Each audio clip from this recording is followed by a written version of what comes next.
Hi, this is Scarlett Johnson with Moms for Liberty, and I am going to air another school board meeting. This video was brought to my attention by a chapter chair from California. This is the Lucia School District. I have watched some of this. I haven't watched the full thing, so I'll be watching it along with you. And maybe once in a while I will have to comment because I might hear something so egregious. In the Lucia School District in California, like many school districts across this country, there are boys invading girls' private spaces. And today I just posted about how there are even girls invading boys' spaces in Loudoun County. And then this girl even recorded the boys, and the boys are the ones being investigated. That's a whole nother school board meeting that I can play live at some point. But by request, we did this last week with when I aired a school board meeting from Illinois, and that was pretty crazy. So this one looks like it's going to be pretty heated, pretty interesting. And at the spoiler alert, the school board does not protect the students and the girls, but I think it's important for those who have not attended school board meetings or attend them infrequently to see what we're up against. Sunlight is the best disinfectant, and unless you're living under a rock, you would know that the Trump administration has now issued more warnings against California and said that they need to abide by the executive order of the Trump administration. President Trump has said, unequivocally that Title IX protections against harassment mean that Title IX protects girls, that Title IX protections are based on biological sex, male and female, not gender identity, not the hundreds of gender expressions that kids can supposedly have, not furries, not whatever, not the rocks, not the kids that think they're unicorns, none of that. Only Title IX protections are afforded to females, biological females, adult human females if they're in college. And so girls need to be protected. Women's sports need to be protected. All kids' private sex-based spaces need to be protected. The delusional thought, the delusional claim of gender ideology that simply wishing or thinking or believing that you can change your biological sex based on feelings is just, it's not reality. And we have to just be normal. Okay, let's just be sane and be normal and stop pretending that children and adults who suffer from mental anguish don't suffer from mental anguish, that actually, they can sort of click their red sparkly shoes together and say, I wish I was a girl. I wish I was a girl. That's not the case. And tomorrow, if you tune in tomorrow morning, I'm going to talk to my friend Megan Brock, and we're going to discuss her most recent article.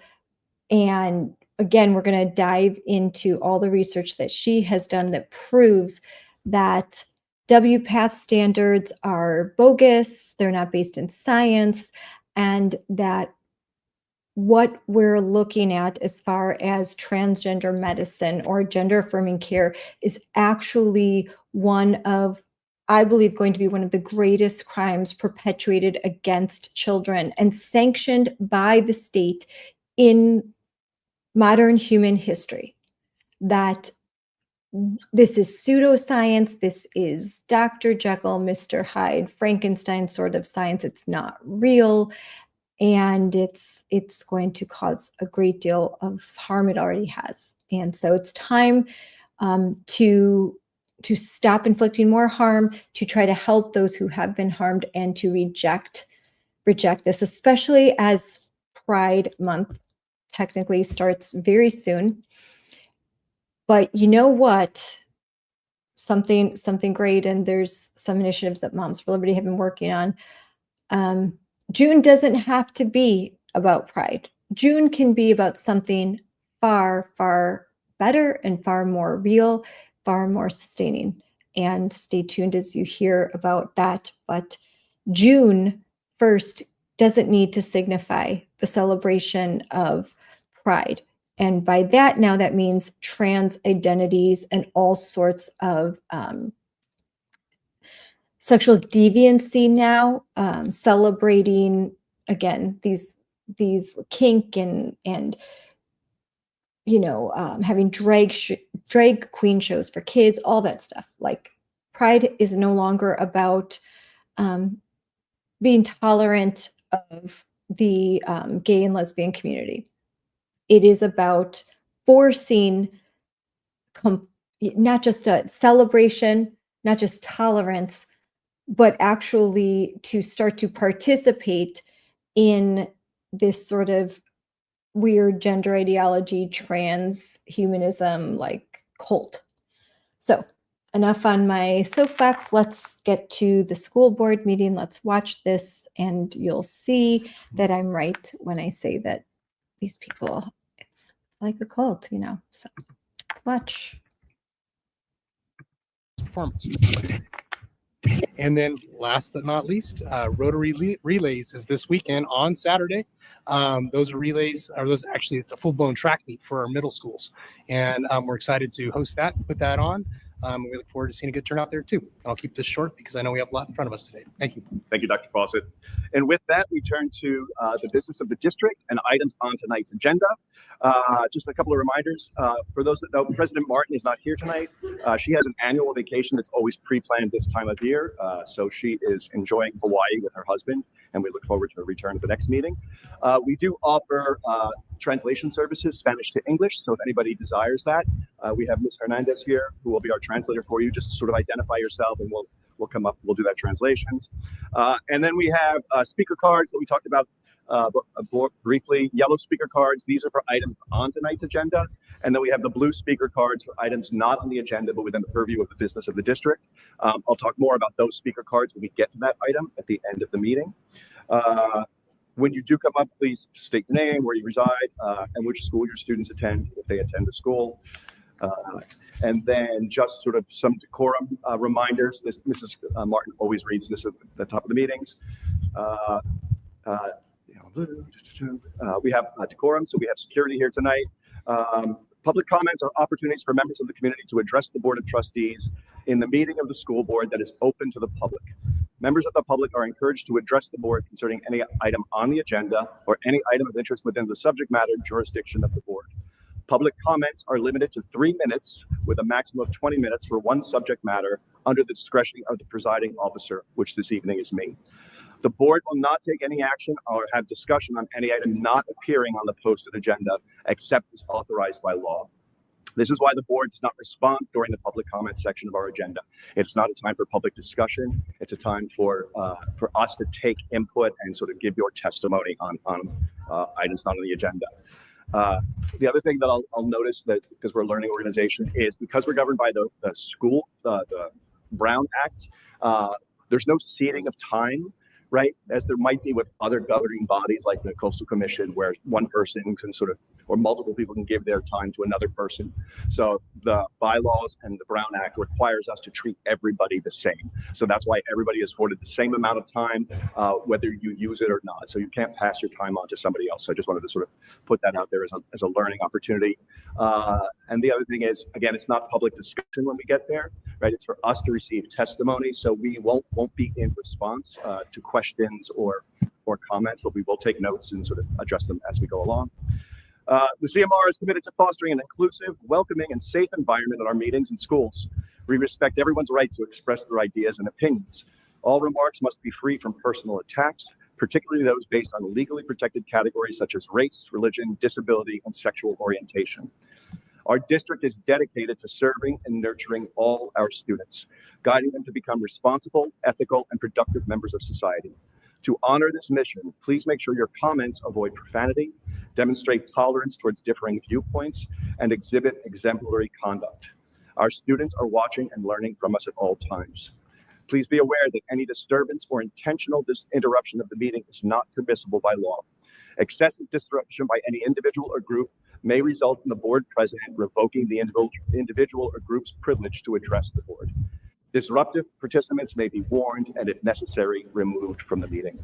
We value, and I sincerely mean this, we value your participation in the public meeting of the Board of Education, and thank you for your cooperation in maintaining the efficiency, effectiveness, and civility of Lucia Mar. We all wake up tomorrow and we're shopping with each other at California Fresh. So, great. And with that, again, we'll turn to the business of the district of the school board and move on to consent items number 1 through 12. Would any member of the board like to remove an item for further discussion?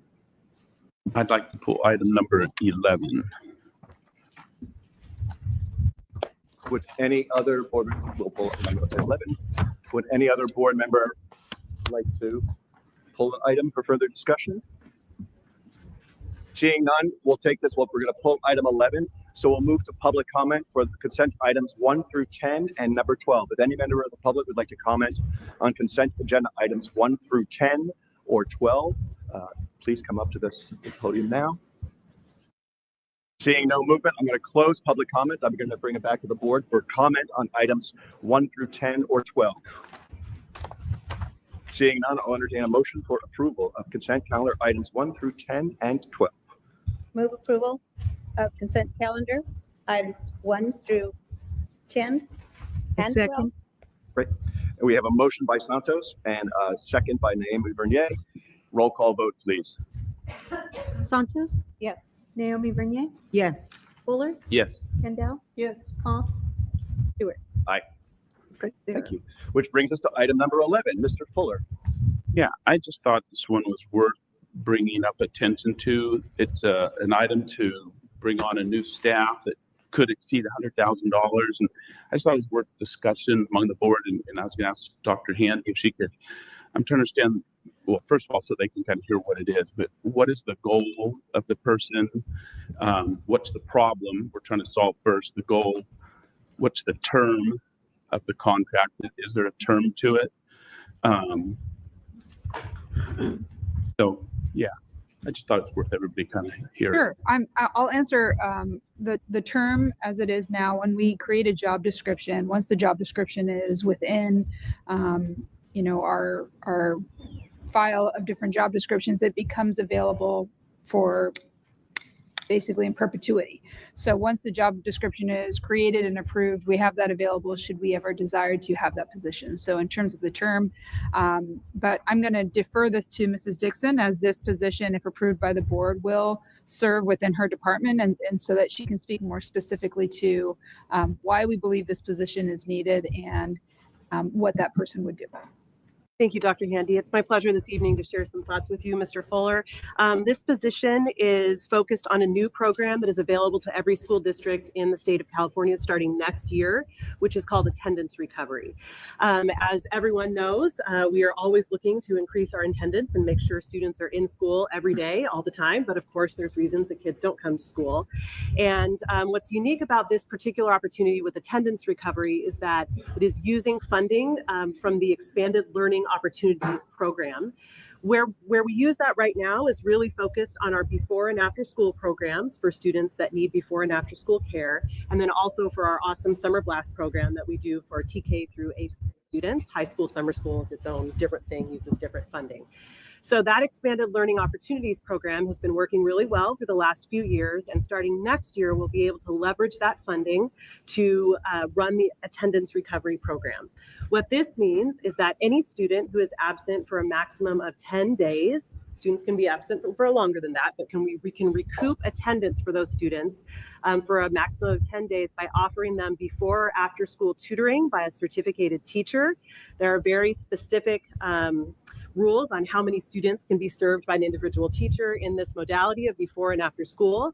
And once a student recoups using that tutoring time up to a day of time, then that means that the general fund is refunded for that day of average daily attendance.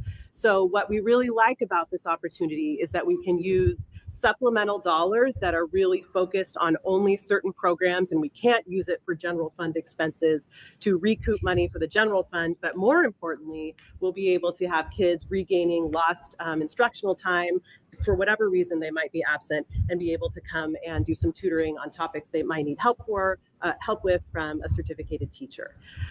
We are focused on a teacher on special assignment in this case because that is a great way to have a teacher design and develop this program and then recruit additional teachers to serve students to run this program out at our 19 school sites. So we're eager to see how much money we can recoup, and we'd also be really excited to share our success, hopeful success, with the school board next year once the attendance recovery program is up and running.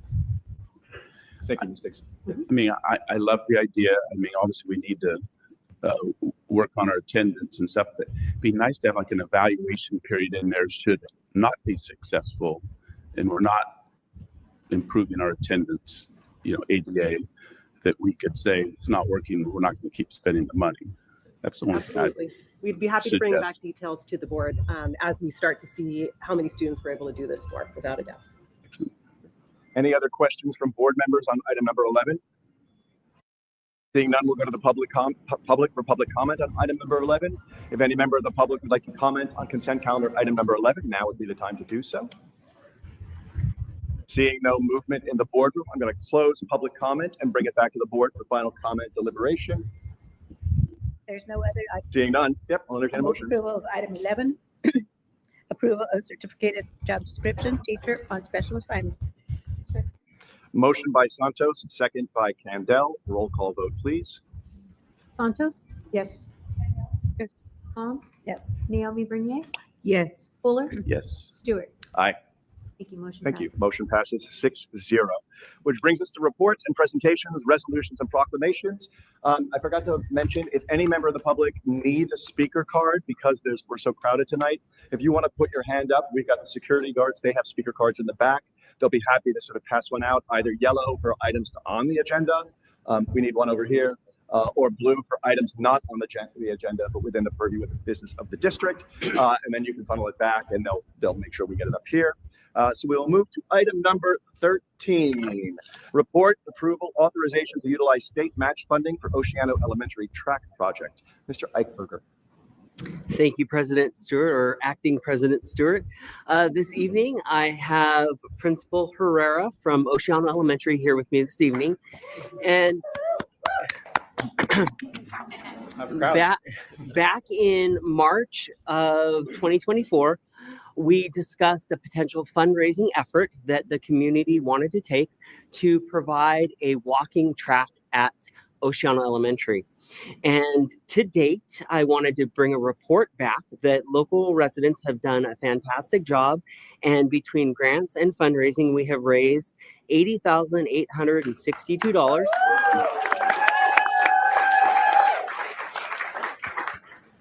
Of which 2,140 are going to be here this evening for you to approve, or that you already approved under the consent agenda.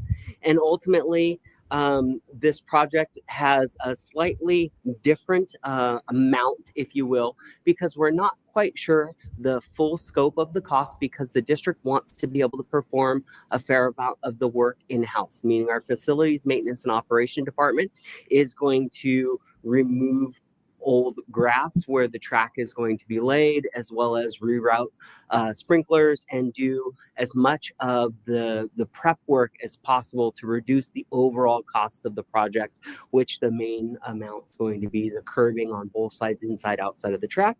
But I did want to offer Principal Herrera an opportunity really quick to share the impacts that it could have to the school site before we ask for you to take action. Thank you. I asked for you to take action on this item. We have fundraised, PTA has fundraised $10,000 that came directly from our families over the last year. We have a very strong Safe Routes to School committee who has been fundraising and helping us throughout the year. We have a very strong parent-teacher organization, and our kids are really excited about the opportunity of having a track. So we're almost there, and we've done our part to try to get there, but we need your support. So it's a great opportunity for the community to get everyone involved, to get us exercising. I promise I'll do some of those laps myself, but we really appreciate and hope for your support. So this evening, what we have for you is that we recommend the board approve the use of state match money to complete the Oceano track project. Thank you, Mr. Eichberger. Questions from the board? I got a simple one. Is it a 1/8 of a mile or quarter-mile track? Is it like It's Paulding almost, track or- if I understand Mr. Stinson's here, it's almost a quarter mile. Yes, if I'm correct. He just told me the other day and I forgot. Any other questions from board members? Seeing none, we'll go to public comment. If any member of the public would like to comment on item number 13, now would be the time to do so. Seeing no movement in the boardroom, we're going to close public comment and bring it back to the board for comment deliberation. I think this is a, Ms. Naomi Bernier. I believe this is a great opportunity for our community Yes. to come together. And I do, if at all possible, I do have one question. Will there be signage for ADA? Yes, so Mr. Stinson and I have talked about that in depth, and we are creating the paths to make sure that they're compliant with their ADA. Mr. Eichberger as well, and everything will be compliant and signage with the correct paths to get from the sidewalks and from the campus to the track. Great, thank you. I will add on one component and the question of who will have access, when will they have access, because I know that question's probably going to come. During the school day, the track would be used by our teachers that are using it for athletic PE type activities, or for teachers that want to do a walkabout with their class as they're talking about a lesson. So it's going to be only for school district students during the school day. Under the Civic Center Act, we do open one of our pedestrian gates that allow the public access until sunset in the evenings after school. So when the school bell rings, we open the gates, the kids all fly off heading home, and then the community has access to our school sites.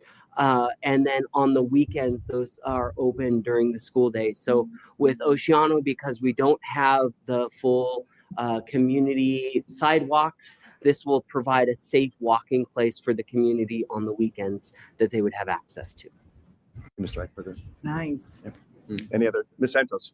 Yes, having played on this field myself and having coached kids on soccer fields, it's wonderful because it's, I think, like Ms. Bradeen said, it's a community effort, and lots of kids who live around the area Yes. there, it's well used.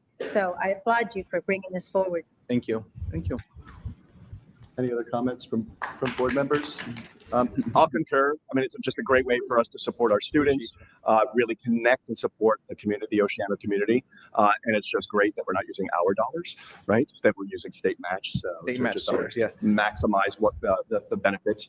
Oceano got a lot of our prop money. It's just underground and in infrastructure. So this is also a nice visible sort of symbol of the district working for the community. So thank you for that. Do we make a motion? And with that, I'll entertain a motion. Okay, I move approval. I move to approve agenda item number 13, report and approval authorization to utilize state match funding for Oceano Elementary track project. Thank you. Thank you. Thank you. Second, okay. Yay. Motion by Naomi Bernier, second by Pham. Roll call vote, please. Naomi Bernier, Yes. Pham, Yes. Fuller, Yes. Kendall, Yes. Santos, Yes. Stewart. Aye. Thank you. Motion Thank you. passes 6-0. Thank you. Yeah. Which brings us to item number 14, report, updated high school English language development course sequence. Ms. Dixon. Thank you, Mr. Seward. This evening, we have a brief report for you on an updated plan for our English language development courses at our high school level. This has been a collaborative effort between teachers and administrators at Arroyo Grande High School and Napomo High School to redesign our English language development courses for all of our English learners. Of course, it probably goes without saying that the goal of our English language development courses is to help every student in them become fluent in English.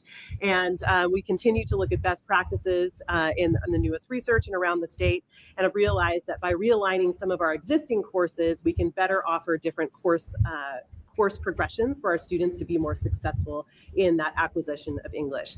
So students will be placed in their English language development courses according to their score on the LPAC, which is the English Language Proficiency Assessments for California.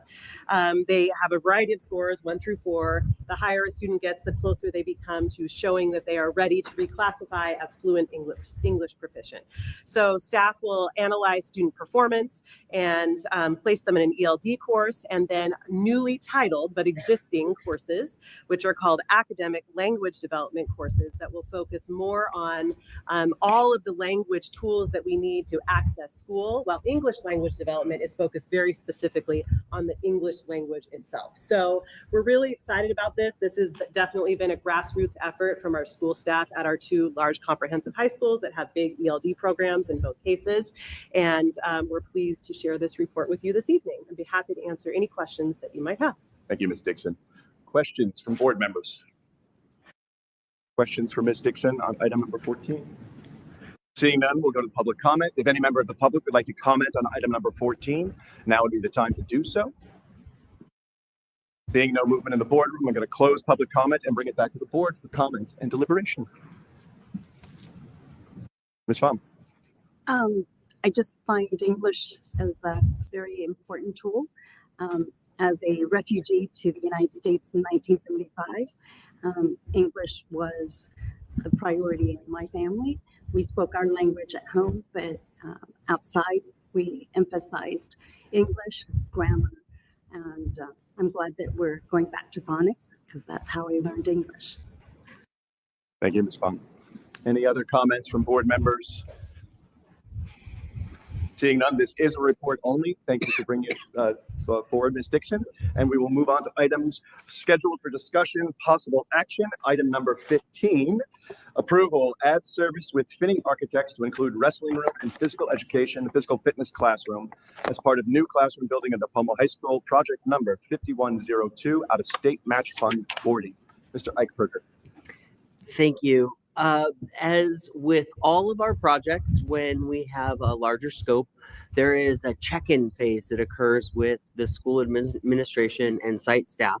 And during that planning collaboration, it was determined that this would be an optimal time to increase the scope of the pending 17 classroom complex that's going to be developed at Napomo High School, to add 2 additional spaces, one to accommodate a girls' wrestling room and the other to add an adjoining physical fitness / physical education space that would be able to be used during PE in the school and during the school day. These 2 additional spaces would replace 2 portables, so there is the benefit of the continued portable replacement, as well as it does provide an added benefit during construction because it will allow for easier ingress-egress for construction equipment for that main 17 classroom project. Ultimately, this would allow us to add the approximately 3,750 square foot additional area to our contract with Finney Architect. So for you this evening, I do recommend that the board approve us adding additional architect services for Napomo High School's new classroom building project 5102. Thank you, Mr. Eichberger. Questions on this item? I do have a Amy question. Bernier. I do have a question. Wasn't this a project that was back then when the high school was getting developed, part of the plan? So there were various phases of the project that have been designed. So at a previous meeting, the board approved the 17 classrooms and the replacement of the current 17 classroom portables that are in the central part of the facility. This is going to add 2 additional classrooms as part of that larger replacement. Thank you. Any other questions from board members on this item? No. Seeing none, I'll open up the public comment. If any member of the public would like to comment on item number 15, now would be the time to do so. Seeing no movement in the boardroom, I'm going to close public comment and bring it back to the board for comment and deliberation. Seeing none, we are seeking approval of this item, so I'll entertain a motion for approval. Move approval of added service with Finney Architects to include wrestling room and physical education, fitness classroom as part of a new classroom building at Tacoma High School. Project number 5102, State Match Fund 40. Second. Motion by Santos, second by Naomi Bernier. Roll call vote, please. Santos, Yes. Naomi Bernier, Yes. Fuller, Yes. Kendall, Yes. Palm, Yes. Stewart. Aye. Thank you. Motion passes 6-0, which moves us to item number 16, the public hearing for Assembly Bill 1200, AB 1200, public disclosure of collective bargaining agreements between the Lucia Unified School District and the Lucia Unified Teachers Association. Mr. Eichberger. This is two of the agenda items that are paired together. We have myself discussing the AB 1200, and then Dr. Handy will discuss the tentative agreement with our teaching association. Ultimately, prior to the boards being able to approve a tentative agreement, we have to show the district has the funds available to pay for that compensation package for not only the current fiscal year, but also for the two subsequent years, also known as the multi-year projection or MYP. That said, in accordance with AB 1200, which was a statute from back in 1991, Lucia has publicly disclosed the major provisions and costs associated with the LMUTA, LMUSD tentative agreement. And we have also submitted the AB 1200 to the county office and Dr. Brescia for approval. Attached, you will also see his approval letter. So this evening, this would allow a public hearing for the financial disclosure associated with the tentative agreement. Thank you, Mr. Eichberger. Before I open up the public hearing, do any members of the board have questions? Seeing none, this is a public hearing, so we will open the public hearing at 8:12 p.m. If any member of the public would like to comment on item number 16, we do have one speaker card, Mr. Dorsey. Now, please, you'll have 3 minutes. Thank you. Dr. Handy has the timer going. When you see it turn to yellow, you have about a minute left, and then you'll hear the tone, which lets you know your end of your time. Thank you very much. I've been following the various stages of the negotiations with the teachers, and I saw this item on the agenda coming up, and I decided I should come here to talk about it. As you heard from the students that were here today, there's no accident that you have students that are achieving these types of things. It's because of the teachers.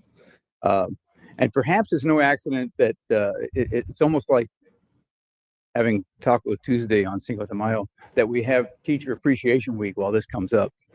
So I hope that's a consideration. And I think that whatever the teachers have gained in these negotiations is deserved.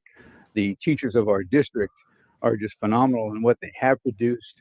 The academic performance of our students, the varied numbers of AP classes that are offered is above and beyond what can be seen in many districts throughout the state and many schools throughout the state.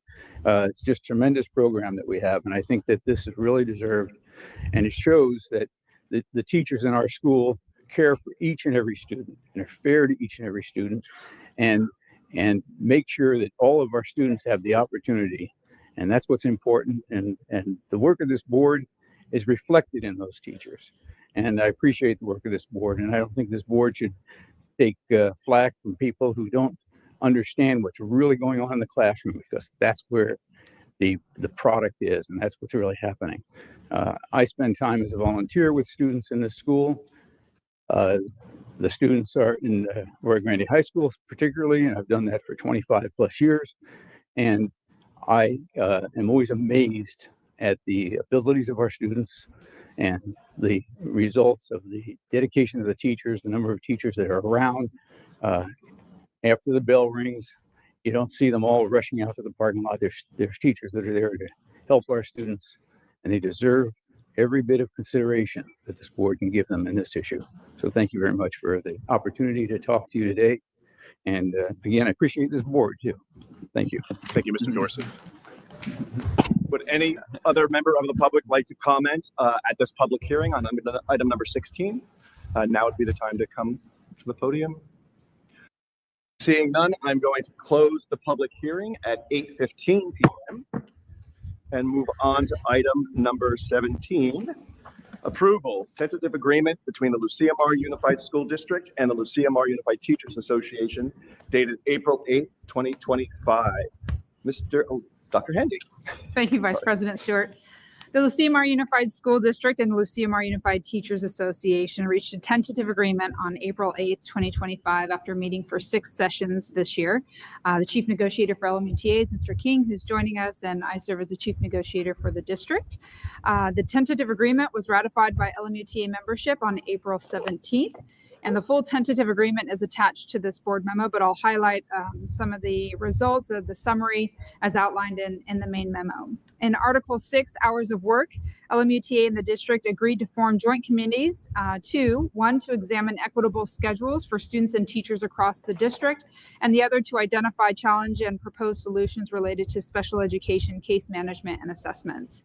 The ability for the district to call a meeting outside of late arrival or early release day time in the event of an emergency situation. That elementary preparation time would occur within the instructional day. Compensation for teachers who combine classes in the absence of a substitute teacher at a pro rata share of the substitute rate. Additionally, compensation for required unit members attending required IEP, 504, or SST, individual education program, 504 student study team meetings that go beyond 60 minutes of the contractual day.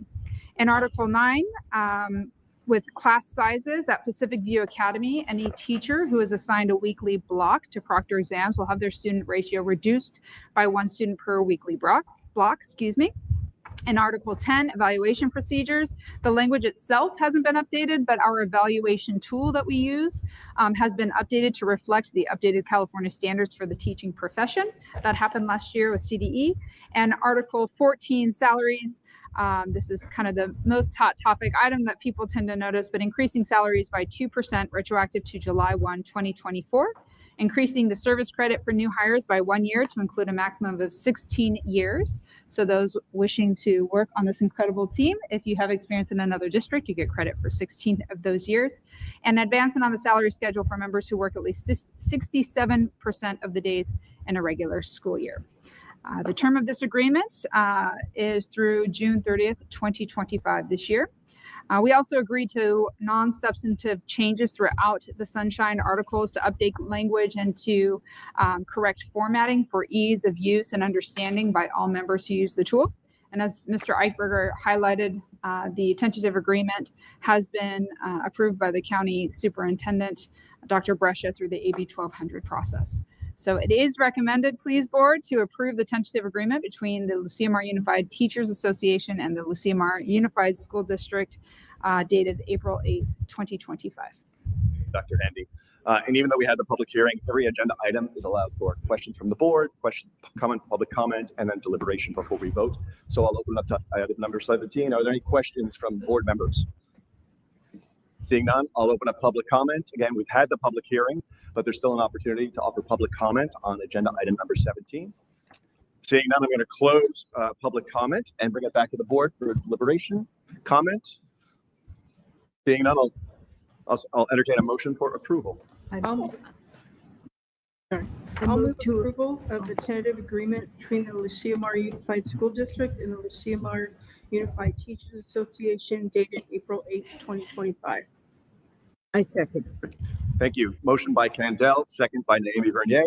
Roll call vote, please. Dell? Yes. Naomi Bernier? Yes. Fuller? Yes. Santos? Yes. Palm? Yes. Stewart? Aye. Okay, thank you. Motion passes 6-0, which brings us to public comment on items not on the agenda. I'm just going to go over, I think, just to remind everybody sort of about decorum expectations, code of conduct. We understand many of you are here to speak in favor of or against recent executive orders. We think that's mostly what the comment cards look like they're about.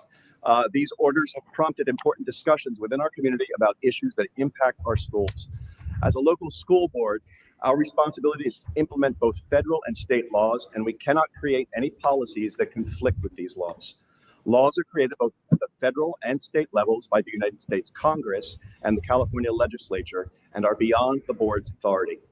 I want to be clear that the district is currently required to follow California law, which allows students to participate in athletics as well as utilize facilities such as restrooms and locker rooms consistent with the gender they identify with. We encourage community members to share their perspectives directly with the elected officials who represent us at the state and federal levels, including State Assembly Member Dawn Addis, State Senator John Laird, and U.S. Representative Salud Carbajal. Information on how to contact them can be found on their respective websites. Typically, again, per board policy, public comment is limited to 3 minutes per speaker with a total time of 20 minutes for the item. There is a plethora of speaker cards here, and sort of to give everybody a chance to speak with the consensus of my fellow board members. What I'd like to do is go back to that 1 minute per speaker time, and I'd like to expand the item time actually to 60 minutes, to 1 hour.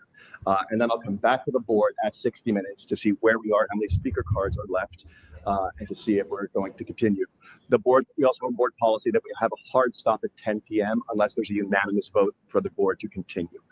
So if we reach that 5 to 10, I'll come back to the board if we have speaker cards left to see the will of the board if they wish to continue past 10 p.m. But for now, 1 minute per speaker with a 1 hour total allotment for items not on the agenda. Again, we will not be taking action on these items. We will not be entering into discussion with these items. Our job is to hear from the public. Do I have consensus?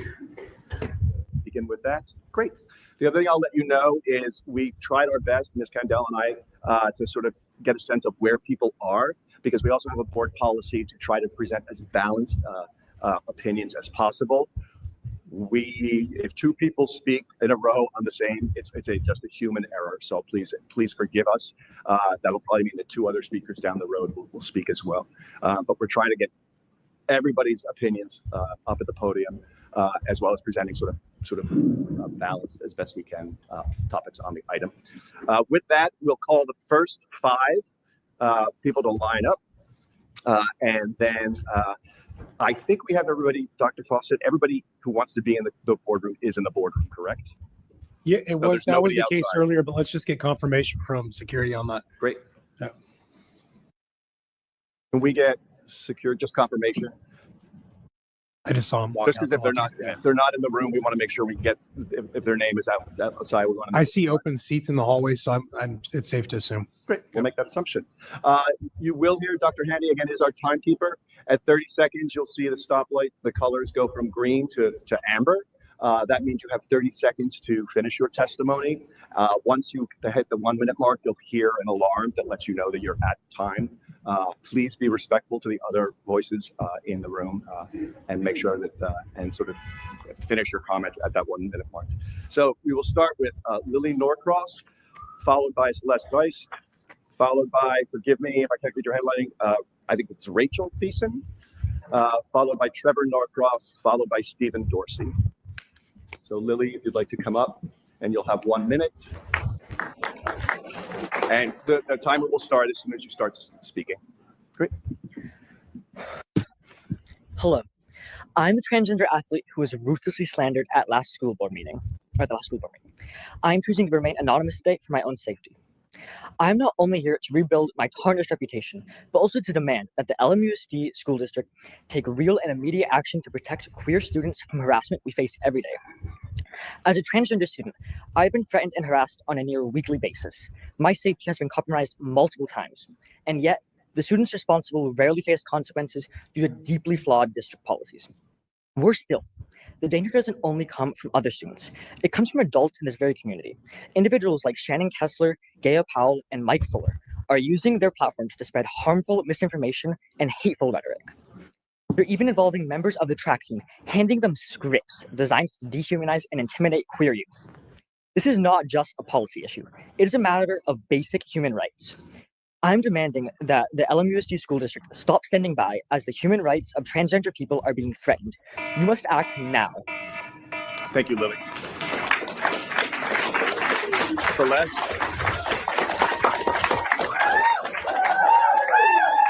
Please, you're just burning the clock if you do that. Celeste, thanks. Hello, I am Celeste Dice. I'd like to start by saying women have a biological disadvantage to men. Women have not only XX chromosomes, but also different hip anatomy and bone structure. Currently, there are men trying to eliminate female sports through the transgender movement. This is not okay. Currently, perception and feelings are being used as evidence to qualify oneself as a woman. A person is not a woman based on their thoughts or perceptions, but on DNA and fundamental anatomy. The trans community are not only trying but succeeding in watching girls change along with competing against us. Most females don't appreciate competing with biologically unfair competition and don't want to change with a boy watching them. I like to mention I'm not transphobic and do not have hatred towards the transgender community. We'll be respectful. The reason why I'm speaking is because my rights and safety are no longer valued. So please give us an equal opportunity and help make our school safe again.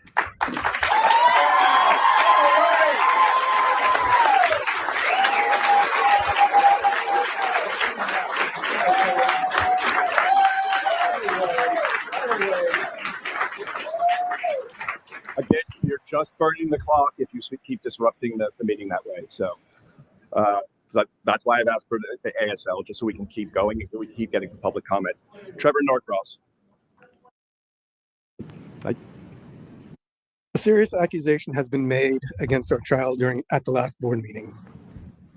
We have been told that a parent contacted the school with concern about a transgender child in the girls' locker room. No other accusation was made at that time. The school addressed that concern with the parents.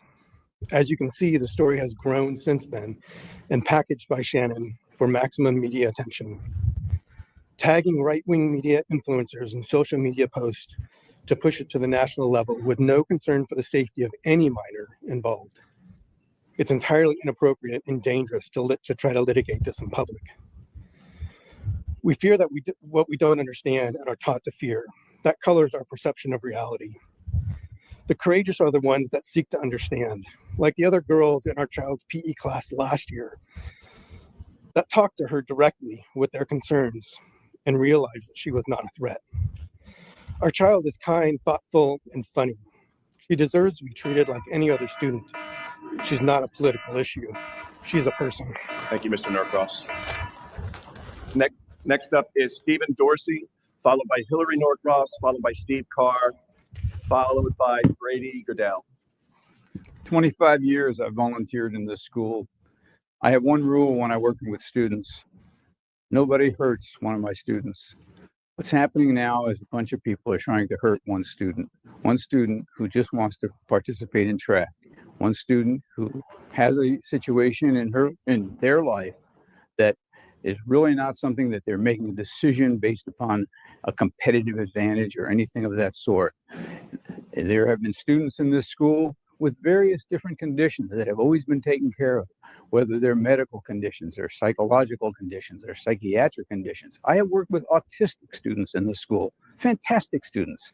And the student in particular in this situation is a fine person, a good person, a thoughtful person, a loving person, and doesn't deserve to be bullied. Thank you. Thank you, Mr. Dorsey. Next up is Hillary Norcross, followed by Steve Carr, followed by Brady Goodell, followed by Jackson Howard. Gosh, I really don't want to be here. But good evening, and thank you, trustees, for letting me speak. I am the parent of the transgender athlete that was accused falsely last meeting. I want to tell you about her, not the topic.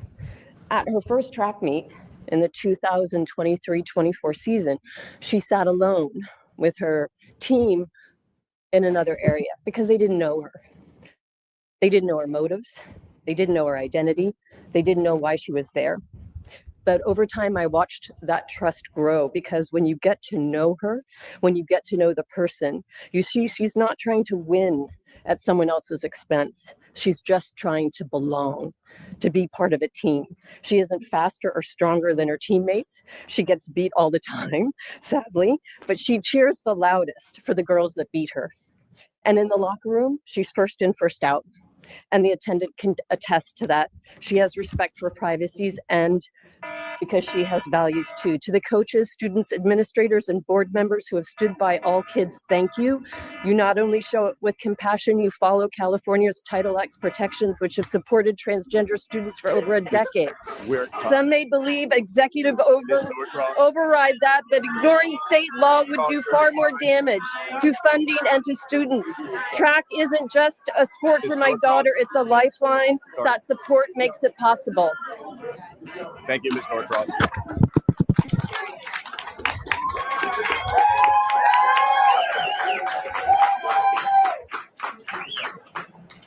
Again, the applauding is just burning time. So I appreciate the passion that everybody has for this subject, right? But we want to get as many people up to this. Right. Mr. Carr. We who are here tonight are here because we strongly believe in what we're saying. I just want to say that women or men in women's locker rooms is not really an equality issue at all. It's a legal, moral, and common sense issue. Allowing men in women's locker rooms and sports is against Title IX. And I just can't see how anybody can go against that. Allowing men in women's locker rooms is immoral and a lack of common sense, because I don't believe any of the board here would want any of us to come to their home with you tonight and watch you or your spouse undress. If you wouldn't, why would you force women to have men in their locker rooms? Thank you. Thank you, Mr. Carr. Next up is Brady Goodell, followed by Jackson Howard, followed by Linnea Valdivia, followed by John Malinowski. Hello, I'd like to thank the school board for their time today, and I'll get straight into it.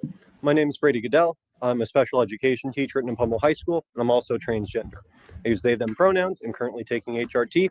However, I almost never mention my pronouns or gender identity when I'm talking to students or parents. I would be genuinely surprised if 1 out of 5 students I work with could even tell you I am transgender, let alone what pronouns I use. That's because I've been terrified since I started teaching of having a crowd of angry parents show up at a school board meeting and imply that I am some sort of groomer or sex offender because I am open about who I am. However, I realized I was being a coward for that, because all that anxiety and fear about a potential backlash and being singled out is something that every single openly transgender student has to face almost every day. I've worked with trans students as a coach, as a teacher, and as a case manager. I can honestly tell you that the students I have known have never set out to make anyone uncomfortable, draw attention to themselves, exclude others, or make comments to demean non-trans students. The same, unfortunately, cannot be said for how they are treated by others. These students are trying to determine their own identity and further their learning, a difficult task for any teenager. Do that is an act of persistence and bravery that I look up to, but not one that any child should have to go through. Brady. Thank you. Jackson Howard, followed by Linnea Valdivia, followed by John Malinowski, followed by Beth Summers.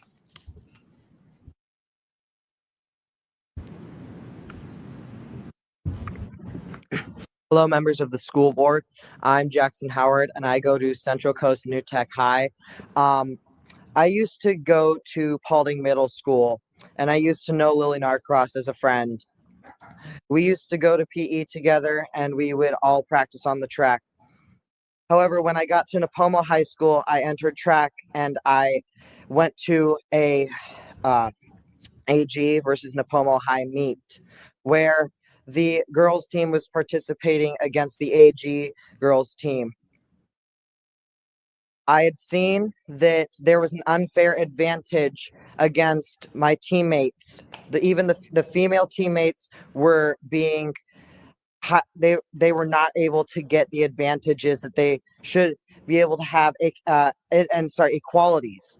They were all being destroyed by the opposing team of AG, and I believe that is highly of Lily Narcross.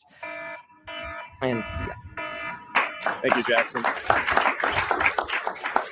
Next up is Linnea Valdivia, followed by John Malinowski, followed by Beth Summers, followed by Kay Malloy.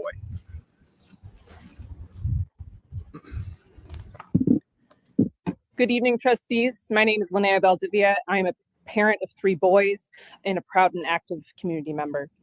I came here tonight prepared with data about how it is less common to be transgender compared to being a redhead or having green eyes. I came with facts about biology, about how sex and chromosomes are far more complex than XX or XY, and I bet my life that most of us in this room don't actually know with 100% certainty, short of a verified genetic test, what our chromosomes actually are. I came prepared with these things because I brought these facts because it frustrates me to hear misinformation about my community repeated so loudly by those trying to harm us. But the fact is, facts do not change people's minds. Stories do. And no number of facts about chromosomes or sex characteristics will change the truth of what's happening here tonight. Because this isn't a debate about fairness or bathrooms. This is a fetish about fairness. This moment will live in the story of our country's ongoing struggle for civil rights. It's an attempt to single out and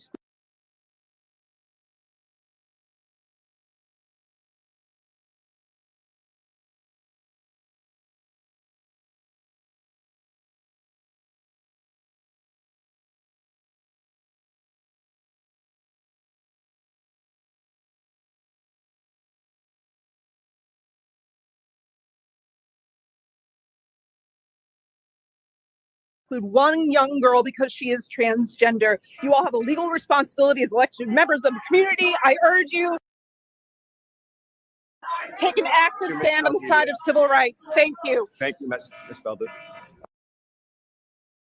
Next up is John Malinowski, followed by Beth Summers, followed by Kay Malloy, followed by Kathleen Mink. Before you start, I'll take care of the timekeeping, right? So thank you. I appreciate that. I'll be fair to everybody. Yes, John Malinowski. Thank you for the opportunity to speak. I am a parent of 2 young adults that are in Lucia Mar district. The facts are chromosomes are complex, but there are 2 genders, a male and a female. Those are the facts. It is true. I have an undergraduate degree in kinesiology. I went to San Jose State for a graduate degree in human performance. And I've taken just as many biology, human physiology.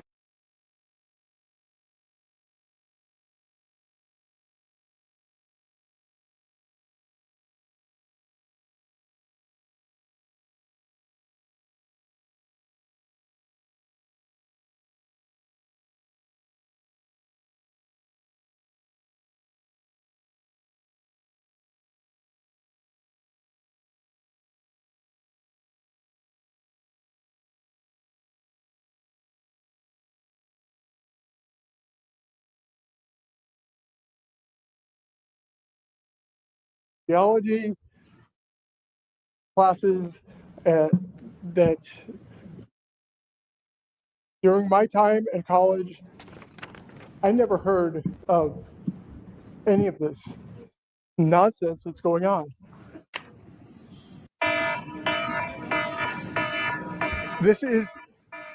Sorry, I just realized I had my mic off before, so you couldn't hear me when I was talking. But some of the things that I had said before is that you do not need an MD to prove that you are a biological woman or biological male. You don't need to say that I know chromosomes XXXY. My 13-year-old daughter understands her chromosomes. She knows girls XX, boys XY. There's not, I know there's the intersex thing, but that is easily dispelled and it's rare. And the comments before were along the same lines where a woman comes up and said, oh, it's so complicated. You don't even know what your chromosomes are. It's like, no, it's not complicated. It's not. And you know, it's muddying the water. But sorry again, I didn't have my mic on. This is a relatively new 10 seconds. fad that has been going on for about 20 years. We're at That's time, it. Mr. Malinowski. 20 years. We're at That's it. time, Mr. Malinowski. Yep. Thank you. Beth Summers, followed by Kay Malloy, followed by Kathleen Mink, followed by Andrew Walden. Beth Summers, followed by Kay Malloy, followed by Kathleen Mink, followed by Andrew Waldron. Thank you for giving me the opportunity to speak. First, let's understand the issue. The school board is abiding by state law and not enforcing an arbitrary policy. The consequences for defying this law could include district-wide exclusion from all CIF sports, loss of state funding, and lawsuits, which could affect all of our students negatively. I've heard this framed in religious terms. As a Christ follower, I am reminded that Jesus' harshest words were not for the Roman government, but the legalistic religious leaders who excluded, shamed, and victimized those who did not conform to their view of God's laws. When asked which was the most important commandment, Jesus replied, "Love God and love your neighbors." We can do better at loving our young people who, like the rest of us at one time or another, are just trying to figure things out. Jesus reached out in love to those who were excluded by the established. Oh my gosh, when these so-called ministers and Unitarian type, you know, trans flag wearing so-called ministers of God come in and they blaspheme and basically say, yeah, Jesus would want you to remove your genitals. Sure, Jesus would want you to sterilize yourself. Jesus would want you to never experience sexual pleasure. Jesus would want you to have osteoporosis when you're 17. Jesus would want you to go through menopause when you're 19. Jesus would want you to have irreversible damage. Yep. That's because we should just accept that Jesus just went around accepting everything. Whether or not you're a Christian, that's not true. Jesus didn't go around saying, "No, just love everyone, accept everyone, doesn't matter what they do." I mean, have you ever read the verse about Jesus in the temple, like flipping over tables? Jesus didn't go around saying, yes, love, of course, love, but love doesn't mean that you tolerate and accept evil. You don't tolerate except when kids hurt themselves. So if my daughter were to be bulimic, should I just, oh, I just love you. I love you. Just, you know, go ahead, keep going. You know, if you think that you're fat, then you should just keep doing this. And no, you love your child, but you get them help. And you don't, the way that they have, first of all, they hate Christians. Okay, real Christians. They hate Christianity. It is their mortal enemy. And yet they run around at these school board meetings acting as if they understand scripture and quoting it. So never take advice from people that hate you. And if they hate Christians pretty much, and they have this watered down version of it that they're peddling, I think it's okay to just be like me, roll your eyes and absolutely refuse to go along with it. Doesn't matter what your faith is. When someone is blaspheming a religion in order to justify their own woke cult, don't go along with it, and don't be like, oh yeah, love. Yeah, there's a difference between when I love my kids, but that doesn't mean that I let them do whatever they want. It's because I love them that I discipline them. Because I love them, I have to correct them. Because I love them, that even what, you know, you have to make them eat their vegetables and do their homework and have curfews and have boundaries. If you love your kids, you set up boundaries. If you love your kids, you don't tell them that when they're 3 years old, if they think that they are, if they're a boy and they think they're a girl, like slap a dress on them and say, oh yeah, like all of this defies logic and upsets me. Religious community. Let's have constructive conversations about how best to support and protect all of our students in light of the legal requirements we have. Thank you, Ms. Summers. Next up is Kay Malloy, followed by Kathleen Mink, followed by Andrew Waldron, followed by Emma Collins.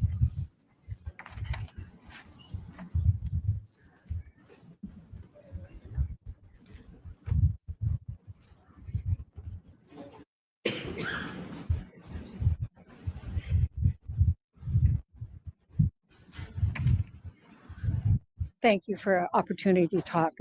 I just looked on the website, and part of what the school board says, some of the things they said is just 3 items.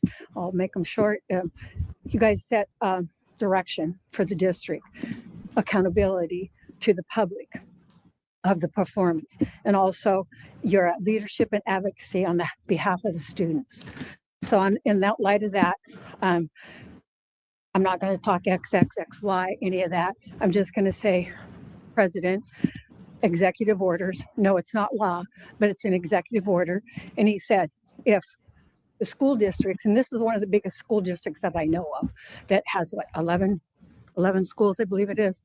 He said there's going to rescind funding if they fail to comply with policies of this order. The Secretary of Education will use Title IV enforcement action against education institutions that allow transgender women to compete in women's categories or to appear unclothed before them. So you will make every school in this district suffer by not adhering to this.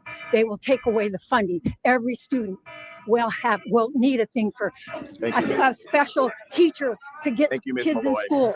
There won't be any. Funding Ms. gone. Malloy. Thank you, Ms. Malloy. Kathleen Mink, followed by Andrew Waldron, followed by Emma Collins, followed by Carrie Sinner. First, as a retired Lucia Mar teacher, I'd like to thank the board for continuing to follow state laws mandating inclusion of all students. Teachers helped pass those laws because we care about the civil rights of all of our students. But I'm here tonight as the education chair for the Diversity Coalition San Luis Obispo County. We attempt to combat fear and hate through education. 8 years ago, we invited Jessica Lynn, a trans activist known internationally. We encouraged people to just listen with compassion to her story, to hear the pain of a child who was suicidal. You don't have to understand the biology of why she's trans. You just have to hear her and realize that she's a fellow human being deserving of dignity and acceptance and love. So to the adults in this room, please don't make any child feel afraid to be who they are just because you don't understand. Thank you, Ms. Mink. Next up is Andrew Waldron, followed by Emma Collins, followed by Carrie Sinner, followed by Molly McLaughlin. I'll be as quick as I can. I didn't go to school here. I went to Venice High School. Actually, before I went to Venice High School, I was in continuation. They allowed me to swim. I was on the swim team, and it became before the school board. LA Unified debated for 2 weeks over whether I could swim for Venice High, having been at continuation. They finally voted that I could. Since then, I set 17 school records between high school and college. I represented the United States in outrigger canoe racing in Australia, where we beat international competition by 12 minutes on a 24-mile race. I have done incredible things with coaching and athletics throughout my career, and had they not let me swim for Venice High School, I don't know where my life might have gone. It is on your shoulders to take care of every single student and create those opportunities. Make the decision that LA School Board made for me, and they took a stand for me. Take a stand for Lily. Thank you. Thank you, Mr. Waldron. Next up is Emma Collins, followed by Carrie Sinner, followed by Molly McLaughlin, followed by Tess Hoda. Right. Hello, my name is Emma, and I graduated from Arroyo Grande High School and work with local youth. I just wanted to come up here and say that public education is meant to prepare young people for the real world. And the real world is full of conflicting beliefs and diverse values. Learning to approach our differences with respect is an important skill, and one that I unfortunately see lacking in many spaces today. Transgender people have always existed and will always continue to exist. I hope that LMUSD continues to protect and uplift all students, including trans and non-binary folks. And to LGBTQ+ students here today and in the world, you are worthy of love and joy, and you are not alone. Thank you. Thank you, Ms. Collins. Next up is Carrie Sinner, followed by Molly McLaughlin, followed by Tess Hoda, forgive me if I'm mispronouncing that, followed by Julia Thompson.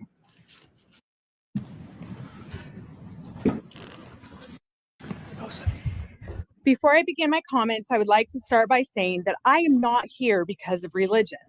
I am here because of science, and despite what the derogatory flyer going around says, I am not a right-wing extremist. What I am is the mother of 2 female athletes and a woman who always has and always will fight for female rights. Women in sports have been marginalized for centuries. The American Council of Science and the Journal of Sports Medicine all came to the same conclusion that trans women retain a strength advantage over cisgender women. We must maintain a safe and fair environment for our female athletes to compete. The strength advantage of a biological male, depending on the sport, can be as high as 50%.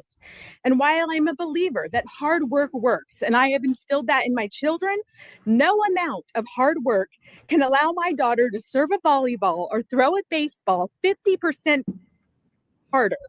And it is certainly not safe for my girls to be on the receiving end of that strength advantage. Thank you. Thank you, Ms. Simmons. Molly McLaughlin, followed by Tess Hoda, followed by Julia Thompson, followed by Dorian Baker. Hello, everyone. My name is Molly McLaughlin. I'm a senior at Arroyo Grande High School and have been a proud member of the track team for 3 years. Recently, a teammate stood before you and described feeling unsafe due to a transgender woman in our locker room. She claimed to speak for all female athletes and defend women's rights, notions I believe to be grossly incorrect. What I saw wasn't empowerment, it was an attack. To stand in front of this board and continue to a national audience, labeling a young transgender girl as a threat is not bravery, it's cruelty. Misgendering her, painting her as perverse, and turning her identity into a spectacle is not defending women, it's simply spreading hate. I am extremely disappointed by the behavior I've seen. Trans rights are human rights, and one's identity does not excuse the disrespect and degradation my trans peers faced. As a female athlete, I stand here representing both me and my likewise peers' support for sharing our spaces with transgender females. I urge you to recognize that true empowerment and protection for women comes from inclusion and compassion, rather than relentless ostracism. Thank you. Thank you, Mr. Walker. Tess Hoda, followed by Julia Thompson, followed by Dorian Baker, followed by Amanda Corcoran. Thank you for letting me be here. First off, I want to address Celeste. Celeste, would you stand, please? Please stand. Celeste, Ms. stand. Hoda, would you direct your comments to us, please? I am. Thank I you. asked her to stand. Celeste represents every young woman in a locker room since the day I was a young girl in a locker room. And if I had to be naked in front of a boy, much less in front of women at that age, it was traumatizing. This young woman came up before your board and was told to hurry it up when she was putting herself in a vulnerable position before you. She has been victimized and has been put down, and women are always being victimized and put down by people in power. My generation put through Title IX to make it safe for girls to be in sports, to have their own locker room. Thank you, Ms. Hoda. Julia Thompson, followed by Dorian Baker, followed by Amanda Corcoran, followed by Linda Donnelly. Hi, my name is Julia Thompson. I'm the president of the board for the Gala Pride and Diversity Center in San Luis Obispo. I'm also the mother of a 13-year-old and a 6-year-old. I want to start off by thanking you so much for your words of inclusion at the start of this meeting and the continued support of trans students that you've shown in our community, and I trust and believe that you will continue to show. It's really important. Earlier today, for my job, I was taking sexual harassment prevention training via the State of California Civil Rights Department. And just reflecting back on that, harassment that is not sexual in nature can still be sexual harassment. And examples given of sexual harassment in this training included continued comments to trans coworkers, such as, "You're not actually a woman," "You're in the wrong bathroom," or "God and science both say you're a man." Again, the harassment does not need to be sexually attracted. The harasser does not need to be sexually attracted to someone to sexually harass them. I really would urge you to listen to the comments that are sexually harassing trans students in this room. Thank you, Ms. Thompson. Dorian Baker, followed by Amanda Corcoran, followed by Linda Donnelly, followed by Rabbi Micah Hyman. Good evening, Board. I'm Dorian Baker, a SLO County resident and a retired trustee. I urge you to adopt a resolution designating girls' locker rooms, restrooms, and sports teams as exclusive to biological females. Students' emotional testimonies, like the one girl feeling traumatized, changing near a biological male, show we're failing to protect our girls' privacy and safety. Biological differences create real risks in private spaces. In sports, studies from the Journal of Sports Sciences confirm biological males often retain advantages undermining Title IX fairness. Districts like Redlands and Chino Valley have acted to protect girls' spaces. Please act boldly to ensure our girls' safety, privacy, and opportunities. Thank you. Thank you, Ms. Baker. Amanda Corcoran, followed by Linda Donnelly, followed by Rabbi Micah Hyman, followed by Joseph McGrath. Hi, my name's Amanda Corcoran. I wasn't planning on speaking today, but my niece asked me to, and I felt that it was important to speak up for her and for her friends. You're all college educated. You took a history class. How many of you know Carolyn Bryant Donham? That name? No? Okay. What about Emmett Till? You know Emmett Till? Right? Emmett Till was a young Black man, 14 years old, 13 years old, who was accused by a white woman in the deep South for making a pass at her at a time that Black boys weren't allowed to court white women. He was put to death for that. Accusations are important to look at the history behind it. We can't forget history. It's dangerous for our children. Thank you, Ms. Corcoran. Linda Donnelly, followed by Rabbi Micah Hyman, followed by Joseph McGrath, followed by Reverend Rod Richards.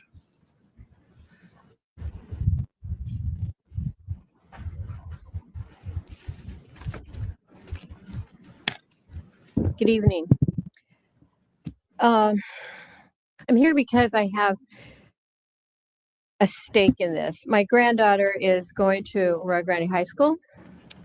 She's a freshman.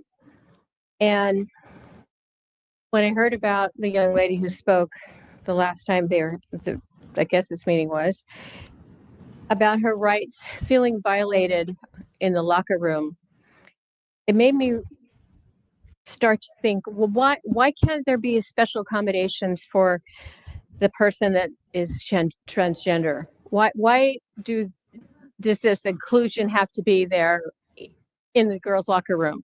I mean, Celeste that testified to you last time said that this person was actually dressed and ready to go to track. So if that's the case, there's got to be a teacher in there, maybe that they if this is PE, then they're talking it to somebody checking in, so they can dismiss them.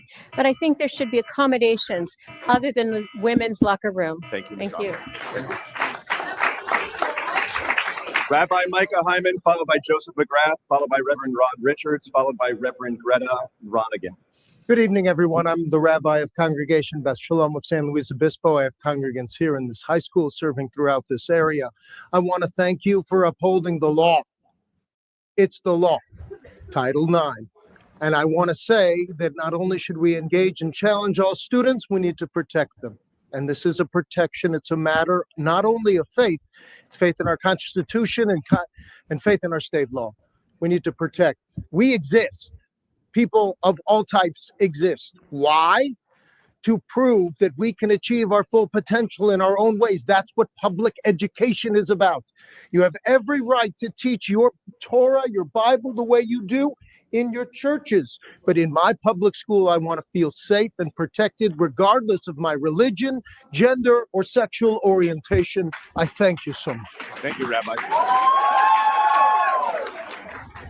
Joseph McGrath, followed by Reverend Rod Richards, followed by Reverend Greta Ronigan, followed by Lisa Majors Crisis. Good evening. I'm here to advocate for the protection of female athletes in San Luis Obispo County Public Schools. As a family therapist in Grover Beach, I specialize in working with parents and their children. I believe safety is an essential component of successful psychological and social human development. I believe allowing male athletes in the female locker rooms and allowing male athletes to participate in female athletics practices and competition create an unsafe environment for the female athletes. Therefore, I encourage you to promote actions and policies that prioritize the safety, both physically and psychologically, of the female athletes by ensuring they are free to participate in organized sports without having to manage the stress and confusion brought on by the presence of male athletes. Thank you. Thank you, Mr. McGrath. Reverend Rod Richards, followed by Reverend Greta Ronigan, followed by Lisa Majors Crisis, followed by Joel Malinowski.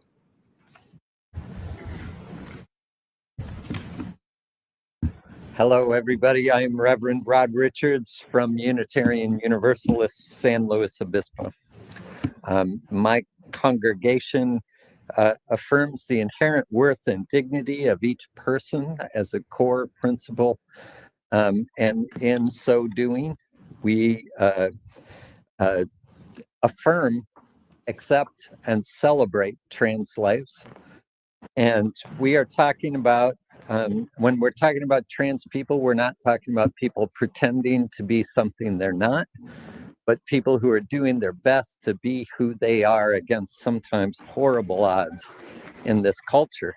So I'm here to just speak in support of that and affirm their right to be here and the basic human rights of all. Thank you. Thank you, Reverend. And forgive me, Mr. Malinowski, I know you already spoke, so I'm going to pull your second speaker card so everybody gets a chance to speak. So it's going to be Reverend Greta Ronigan, followed by Lisa Majors Crisis, followed by Alice Bradley, followed by Roscoe Doss. Thank you. My name is Greta Ronigan, and I've lived in this area for the past 4 years. I'm an Episcopal priest and a follower of the teachings of Jesus Christ, who clearly said that there are two greatest commandments are to love God, love your neighbors as ourselves, without exception. I know that the students deserve to play sports, and I believe most parents want their children to have access to as many opportunities as possible, and this includes trans youth, who deserve our support to live their best lives.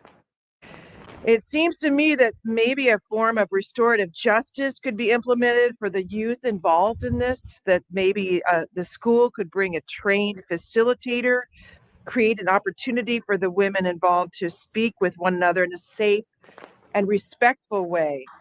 Surely these issues can be addressed and handled in a way that offers safety and comfort for all of the young women. Certainly asking a trans girl to dress with boys is not kind or respectful. Thank you, Reverend. Thank you, Reverend. Lisa Majors Crisis, followed by Alice Bradley, followed by Roscoe Doss, followed by Elise Keplart. Hi, I'm Lisa Majors, founder and CEO of Resilient Souls. I'm a crisis chaplain registered nationally with Christian Fellowship Chaplains. I work with trauma and abuse and exploitation victims of violent crimes, sexual assaults, stalking, and harassment. 1 out of, 3, and that's what we are going towards right now. Out of every, 3 out.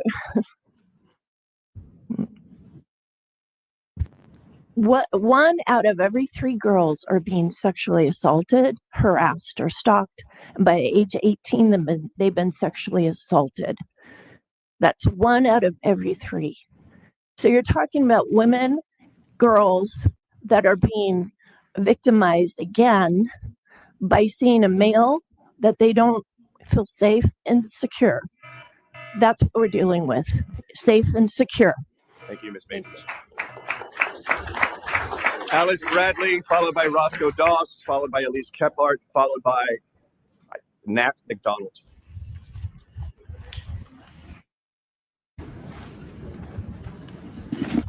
Thank you for this opportunity. I've been married to a transgender woman for almost 49 years. I have friends who are trans. I've attended many a trans person support group. This is what I've learned. It's not about you. It's not about me. It's not about you or me. It's about how the trans person feels in their own body.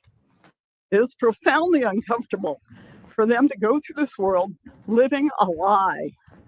For many trans people, the only alternative to changing their apparent gender is suicide. The reason Title IX rights exists, excuse me, for trans kids is that for them, gender expression is a life or death choice. It's not about the locker room. It's not about the playing field. It's about being able to live with themselves, full stop. Let's be kind to each other. Aurora Grande is better than this. Thank you, Ms. Bradley. Roscoe Doss, followed by Elise Kephart, followed by Nat McDonald, followed by Lorraine Kittman. Got it. My name is Roscoe Doss, live in Grover Beach, lived here since 1987. Celeste Deese broke my heart last time. Girls should not have to be changing with boys. Boys should not have to be changing with girls. It's indecent. It's not in order. This isn't a transgender issue. We're to love God, love people, love everybody on that side, love everybody on this side. It's a decency issue. Bible says, let everything be done decently and in order. It's not in order now. They need to switch it. You need to have private change rooms for the gal or a separate time or something, and then figure it out over the summer. Thank you. Thank you, Mr. Doss. And a slight change, forgive me for my error. The Joel Malinowski, the second card is actually for this junior, so it's a different person. So if Joel Malinowski Jr. would like to come to the podium, now would be the time to do so, followed by Elise Kephart, followed by Nat McDonald, followed by Lorraine Kittman. All right. Good evening, members of the school board. Guys, we have XY chromosomes. Science shows that. Girls have XX chromosomes. Same thing as I just said. That is specific for us. I, as a boy, would be physically stronger than a girl in any, let's say, bench press, weightlifting, anything. Because I am a boy, we are scientifically stronger. Even if a girl were to go to the gym more often. A girl would be stronger in terms of child caring because they're better at caring for children. And that is true. That is facts. The guys are there for the fathers to be the fathers because they're the stronger ones to protect the family. And as I just said, women are supposed to be the mothers. And my sister is going to be going to AG High next 2 years. And if any guy that is identifying as a woman that is in that locker room and she gets assaulted, I don't know what I'm going to do, but I know that guy's going to end up in the hospital. Thank you, Mr. Malinowski.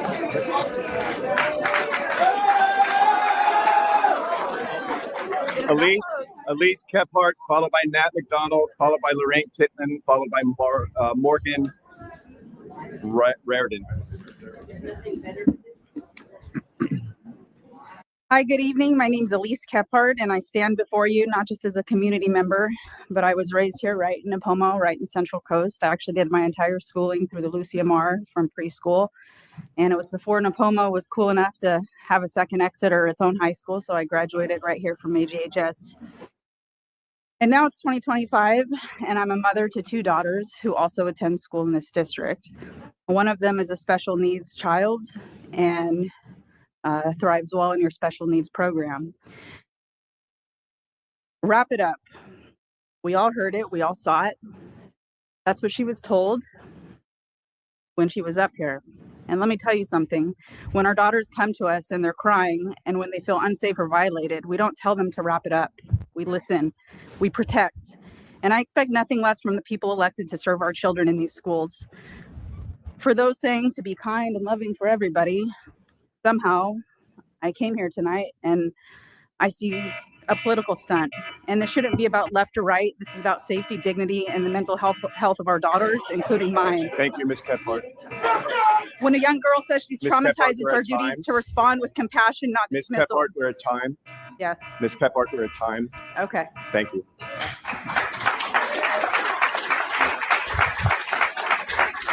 Nat McDonald, followed by Lorraine Kittman, followed by Morgan Raridan, followed by Paul Masters. Good evening, trustees. My name is Nat McDonald, and I am a senior at Arroyo Grande High School. A lot of people have mentioned Trump's orders. Even though he has issued multiple of these, they are not very powerful yet. The order Biological Truth was already blocked by an injunction. The board already mentioned our California Education Code Section 220, extending Title IX to gender identity and expression. Past comments that talk about advantages in sports do not consider the effects of hormone therapy on physical strength. They probably are talking about cisgender men versus cisgender women. With the International Olympic Committee, the British Journal of Sports Medicine found that transgender women undergoing hormone therapy performed worse than cis women in lower body strength, lung function, hand grip strength, and had equivalent bone density to cisgender women. These blatantly random proposals completely ignore the law. They are only motivated by hate and are intended to hurt and displace and no more. Thank you. Thank you, Nat. Lorraine Kittman, followed by Morgan Raridan, followed by Paul Masters, followed by Ben Slawinski.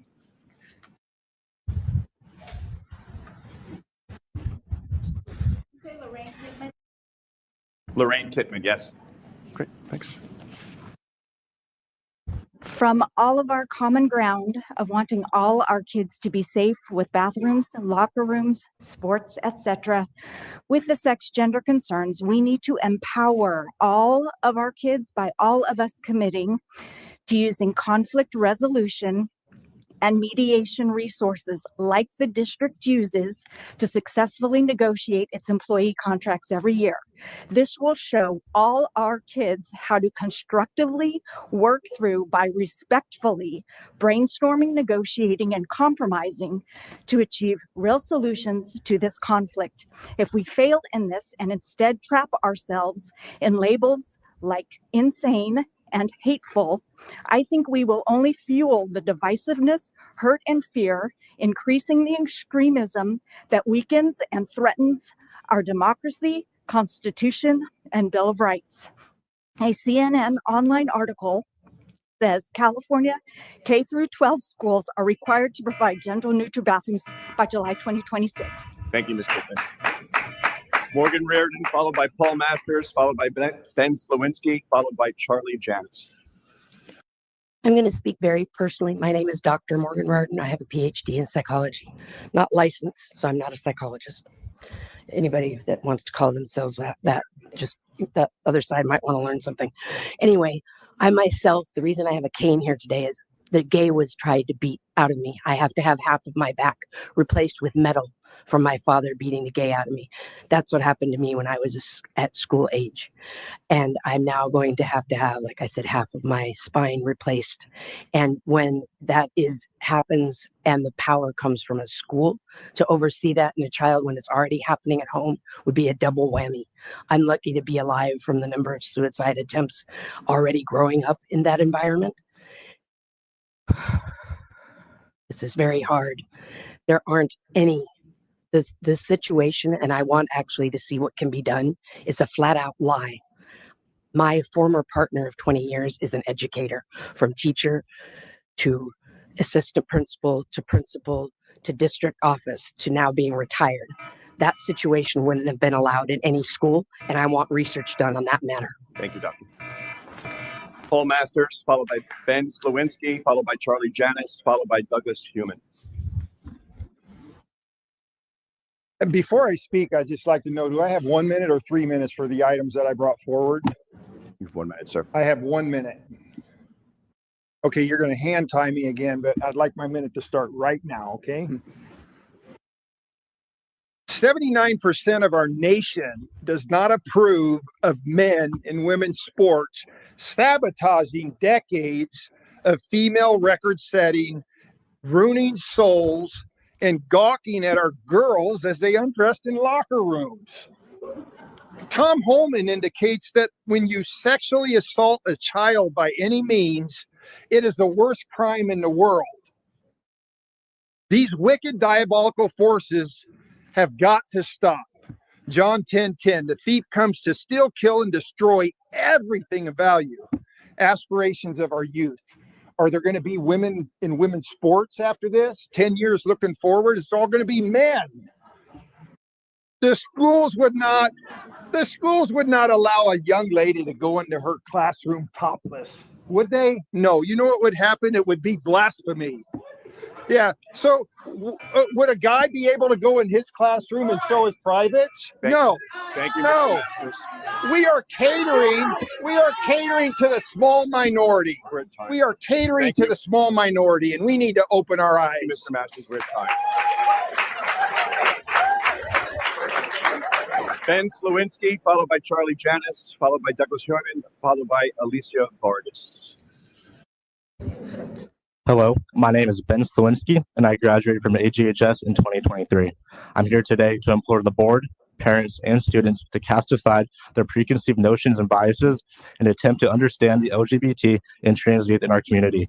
It is not a secret that many students face judgment from their peers at school, but this is especially true for students that identify as LGBT or trans.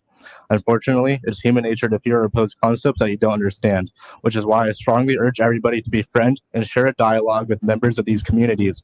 By doing this, you will see that everybody is human and that we're not so different. Understanding people and perspectives that differ from what you're accustomed to is a critical asset to learning, which is why the inclusivity of LGBT and trans youth in all aspects of our schools is beneficial to all students, as this would serve to reinforce concepts such as understanding and empathy in our public schools. It takes personal responsibility and is ultimately up to the individual to widen their lens of thinking. This will build a bridge towards understanding. Let's replace judgment with understanding. I'm here tonight to empower and advocate for the youth who identify as trans and LGBT. If even a single LGBT or trans student feels safer or empowered because of my words, then that should be considered a victory by everybody. Thank you. Charlie Janis, followed by Douglas Heumann, followed by Alicia My Vargas. name is Charlie Janis. I have a daughter that was at San Luis Obispo High School that was abducted. I also have been a correctional officer at the California Men's Prison, where the inmates are molesters and rapists. They don't drop out of the skies into the prison system. They are prosecuted 40 to 60 times before they get put away. We have male inmates in there that do restroom rape. They wait for women in the restrooms. So I'm here for all the girls and all the men in here. If we don't protect our children for those type of people that are out there looking for vulnerability, who will? Thank you, Ms. Janis. Douglas Heumann, followed by Alicia Vargas, followed by Jamie Fordyce, followed by Mike Brassica.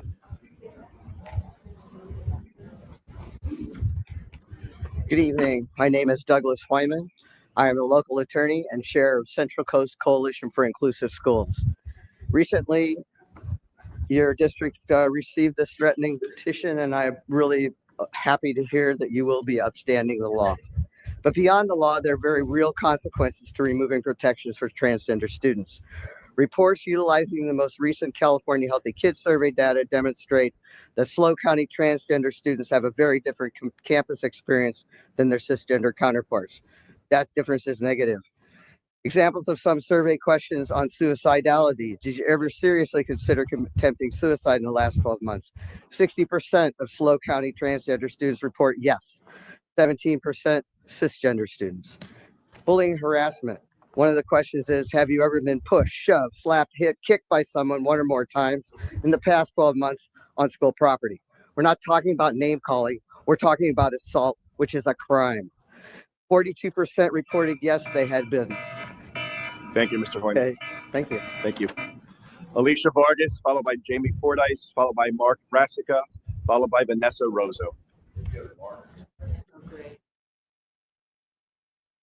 Hi, my name is Alicia Vargas, and I'm 11th grade at PVA. Before I start this, I would like to say that I'm a survivor of sexual assault, not once, but 3 times by a fellow student / ex-friend that was gay, then bi, then transitioned. I was never made the victim in this. I was made to be the aggressor because of how I portrayed myself, said a former vice president, and I was a former vice principal. And he told me this because of the way I dressed, and I was never looked to be made.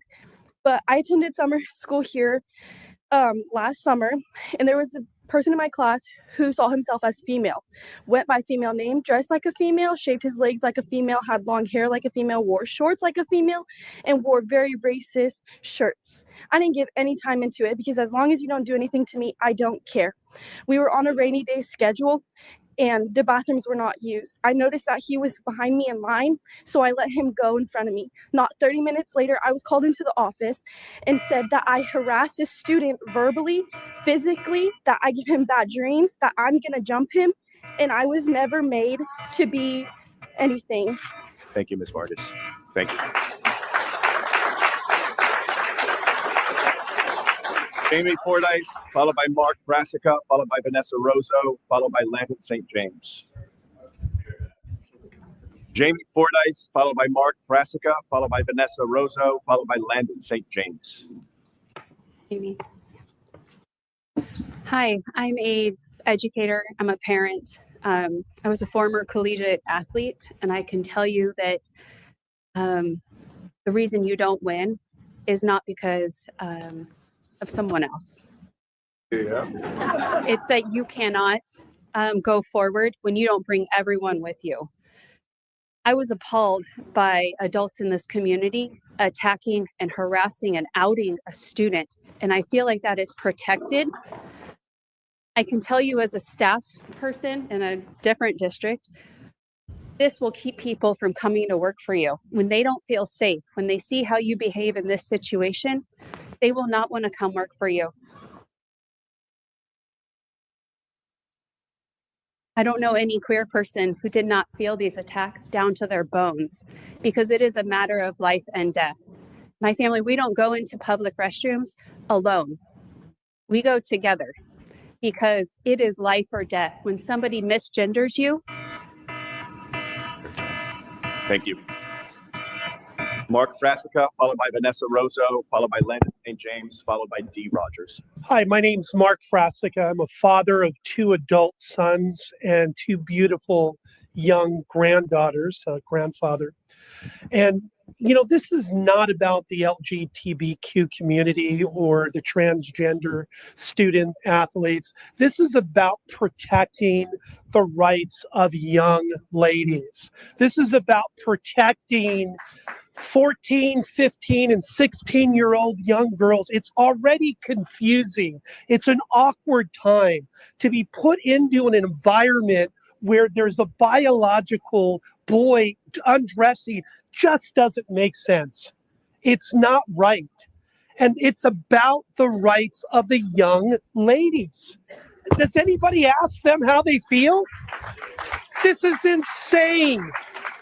And there's no better word than insanity. Cannot believe we're having this conversation. This is about protecting young girls, period. Thank you, Mr. Brassica. Vanessa Rosso. Good evening. My name is Vanessa Rosso, and this gathering is not as centered around hate from either side of all who are present in this room. It's centered around inclusion and diversity. The Bible clearly says, but we should flee from all of this and pursue righteousness, godliness, faith, love, endurance, and gentleness. Social decency and respect for all those who choose a different lifestyle. We, as concerned citizens, ask for managing our students' decency by making, number 1, a girls' locker room, biologically birthed girls. Number 2, a boys' locker room, biologically birthed boys. Number 3, a separate gender-neutral area, which is governed by a doctor's note determined by gender, and procedure, but not just the choice to follow the crowd. Girls' sports, biological gender for girls. boys sports, biological gender, separate gender neutral team, which is not governed by a note, but just by those who want to challenge the fellow students. Social decency and respect for those who choose a moral compass should not compromise the integrity of a girl becoming a woman and the time the body is changing naturally. Thank you for your time. Landon St. James, followed by D. Rogers, followed by Gracie Quintana, followed by Shannon Kessler. Separate but equal was a bad idea. Hi, board. I want to say thank you for your time and opening up this forum. A lot of people have a lot of strong opinions in this room. Landon, can you speak into the mic for us, please? Thank you. It's not short people friendly, but I'll do my best. Yeah, I really want to thank the board for the opportunity to speak and to hear us out. I'm a parent of 3 kids in this community, 10th, 8th, and 6th grades. All of my kids are cisgender, and I'm here to thank you for making sure that the protections and the privileges and the safety that are afforded to my children are afforded to everybody's children. Every trans child in this room and in your schools deserves everything that it says up here. Well, it's the wrong map now, but all the protections that you uphold. And I want to say, I'm not here to speak to the crowd. I'm really here to speak to you all and thank you for what you're doing. I graduated in Napomo High in the first graduating class in 2005, and I appreciate what y'all are doing here. Thank you, Mr. St. James. D. Rogers, followed by Gracie Quintana, followed by Shannon Kessler, followed by Ray Fleming. I'm going to talk about something completely different. Just so you know, we're going to have a break from this. I'm here to talk about music education at AG High. There's major changes coming up that are not great. We're seeing the elimination of at least 3 courses, including choir and piano, which are the only CTE music classes available in the Arts CTE line. We're also seeing the cutting of 0 period jazz band, which is the only class that intermediate students from Napomo and New Tech can take over at AG. There are no intermediate music classes available at Napomo High School that those students can take. We would like to see the jazz band class please be put back in place in the 0 period. We're also concerned about the teacher situation. We know that at least one of the music teachers is not getting their contract renewed for next year, and we do not know whether or not the current band director is also getting his contract renewed for next year. Mr. Barkas has been an amazing teacher. He has been an amazing band director, both for the kids at New Tech, Napomo, and AG High. We strongly want to recommend that you hire him for next year. Allow our children to have consistency in their music education. These kids started during COVID. They need consistency. Please keep Mr. Barkas. Please keep jazz band. Thank you. Thank you, Ms. Rogers. Gracie Quintana, followed by Shannon Kessler, followed by Ray Fleming, and I'm going to bring it back to the board for a time check. Good evening. My name is Gracie Quintana, and I am a member of the Rio Grande track and field team. At a recent meeting, one of my teammates stood before you and claimed to speak on behalf of our team in opposition to a trans teammate using our locker room. I'm here to say she did not speak for me in no shape or form. I support my trans athlete. I support her right to use the locker room that matches her identity. It is disturbing that a person can hate another because they don't agree with their lifestyle. I'm embarrassed not for our trans teammate, but the way she chose to speak about her. I'm embarrassed that this kind of attitude still exists in our school, on our team, in our world. It is unsettling to watch people dehumanize someone brave enough to be themselves. Trans athletes belong in sports. They deserve to be included. She shows up to practice and puts in the same work like the rest of us. She has every right to be on the track. And at the end of the day, trans rights are human rights. Thank you, Ms. Quintana. Shannon Kessler, followed by Ray Fleming. Good evening. I'm here representing Save Girls Sports, and the mission of our organization is literally in our name. We see girls' sports being erased, women's rights disappearing. I never thought that I would see this in my lifetime, and I'm asking you to stand up for girls' and women's rights. I do care about the rights of every individual. I never, quote, outed anyone. I have never said the name of any of the boys at Arroyo Grande High School who present themselves as girls. I have never said their name, even though my name has been said here tonight. This is not a hateful movement. This is a movement literally to protect girls. So I have a resolution here I'd like entered into the record for a future agenda item. This addresses girls and women's rights. And I ask you, will you stand up for girls and women's rights on this board? Thank you, Ms. Kessler. You can give the resolution to Mr. Hall. And Ray Fleming, and I'm going to bring it back to the board for a time check. Is Ray Fleming? Okay, great. Thank you, Ms. Fleming. So I still have a number of speaker cards left that I think we can get through in 25 minutes. But if we can't, I want to then at least leave time for the final 10 minutes, then possibly move to 30 seconds, just so everybody can present their name and be on the record for where they stand on this issue. But with the consensus of my fellow trustees, I'd like to go for another 25 minutes. Great. Seeing consensus, we will move on with the matter. Next up, we have Jeff Metcalf, followed by Aaron Stewart, followed by Eva Robin, followed by Nevada Austin. Jeff, oh, there we go. Just 30 seconds then, or? No, we're still a minute. Yeah.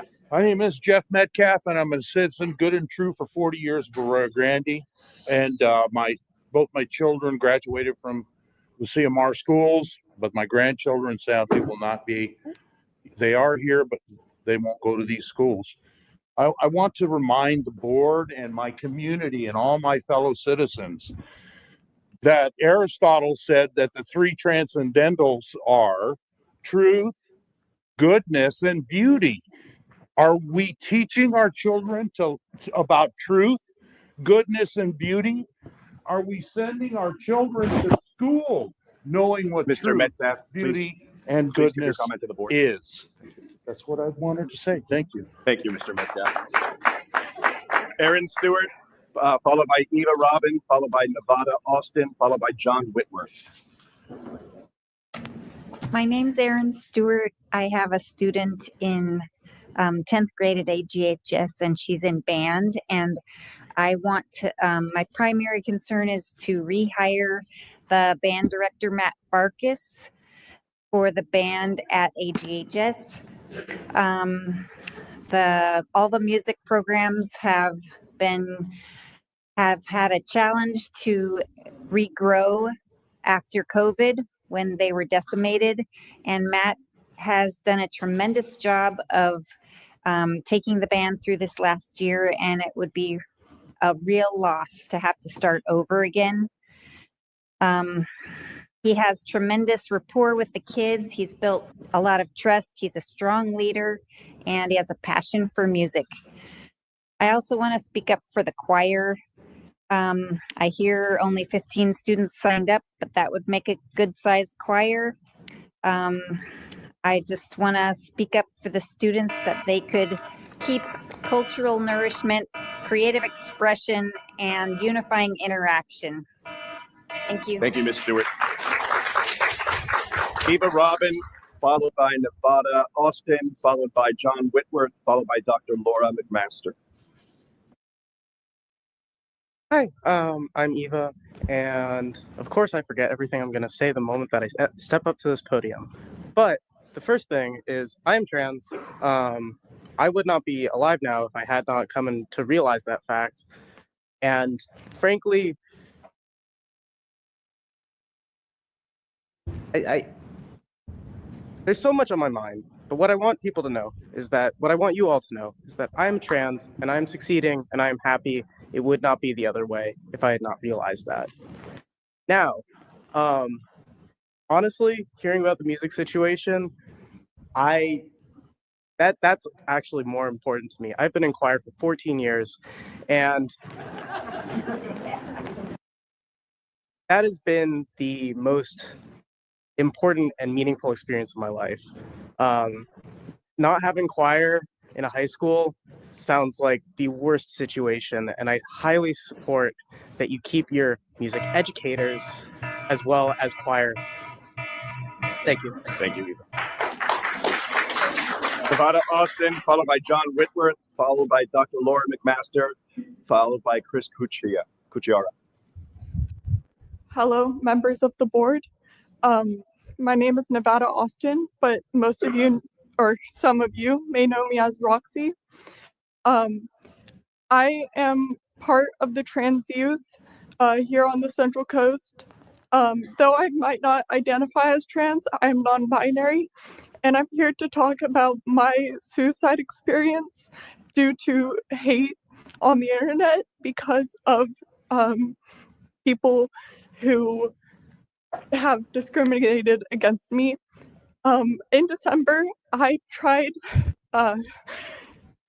offing myself, and I was put into a psych ward where people continued to hate on me.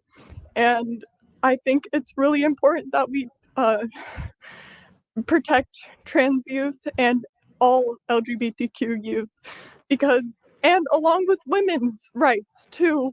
But I think it's really important. Thank you. John Whitworth, followed by Dr. Laura McMaster, followed by Chris Chiara, followed by Kristen Kent. Hello, John Whitworth. Thank you for allowing me to be here and talk to the board. One of my concerns we've not talked about tonight is, and please don't take this personally, our school systems are failing everybody. We are not graduating our students prepared to go to college. We know reading, writing, arithmetic, basically 20% of our kids are qualified to really go on to college, and many of those are not. So with that in mind, our school system needs to take a hard look at what we are doing to go forward and educate all of our students properly. With that being said, I feel very strongly that there is a biological male and a biological female, and for a male to go into a female bathroom and do the things that have happened, it's wrong. It is morally wrong, and I would appreciate it if we would work together and do the right thing. Thank you, Mr. Whitworth. Dr. Laura McMaster, followed by Chris Cucciara, followed by Kristen Kent, followed by Jean Kolbush. Hi, I'm Dr. Laura McMaster, and I am a clinical child psychologist. I want to assure you, as a clinical child psychologist, that being around peers that are trans will not harm your child. The fear of difference, which is learned, will harm your child. In the 1960s, schools that were once segregated by race began integration, including integrating their sports teams. We survived. It took until the early 2000s for schools to begin recognizing gay and lesbian students. School sports teams were integrated. We survived. Now is another time of transformation. Perhaps we will learn to appreciate each other's differences, but we will survive. Thank you, Dr. McMaster. Chris Cucciara, followed by Kristen Kent, followed by Jean Kolbush, followed by Charlotte Hathaway. Chris Cucciara, you guys sit up here and you talk about you're protecting children, and you're not. Boys do not belong in girls' restrooms, and they don't belong in their sports. So I'm asking you as a board, until you start to protect these girls yourselves, along with the principal, the coach, should all step down, period. The other call is that real men stand up for our girls. Real men. And if the more men we have, Mr. Cucciara, please direct your comments to the board. Mr. Cucciara, please direct your comments to the board. Mr. Cucciara, please.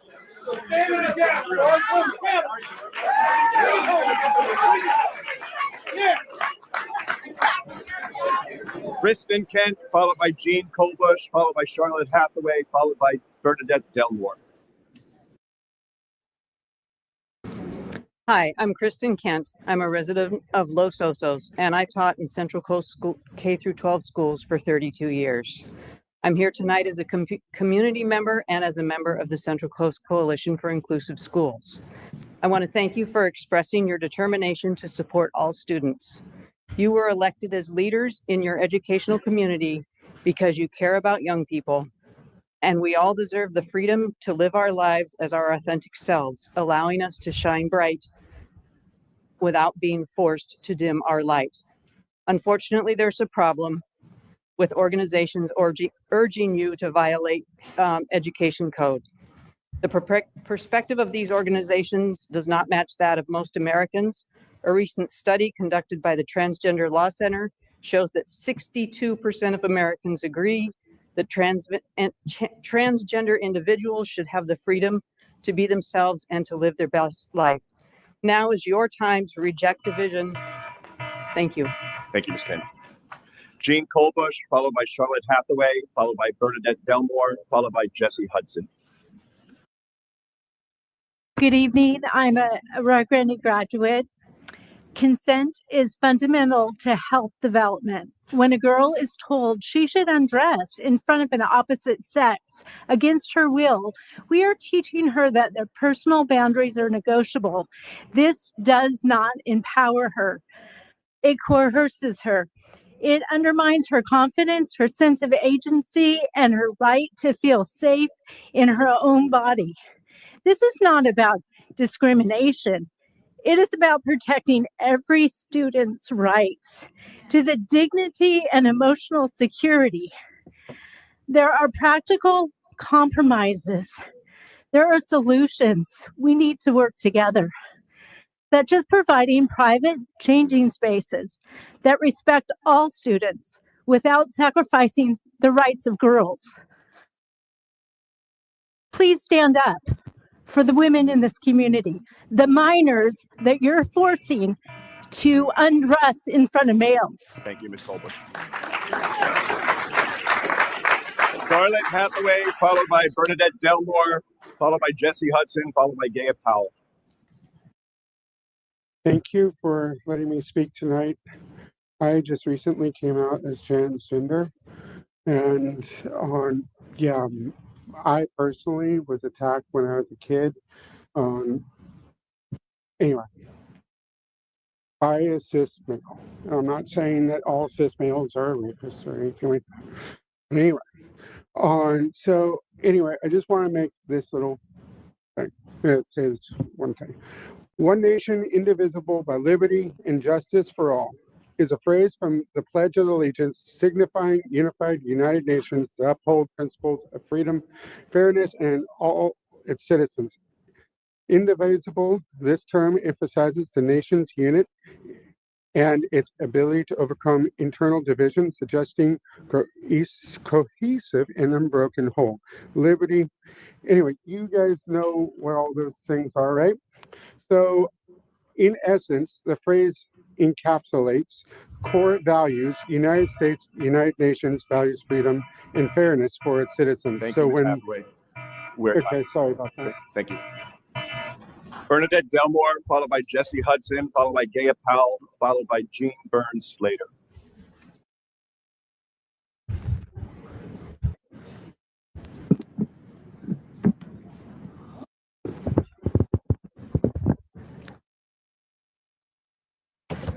Good evening.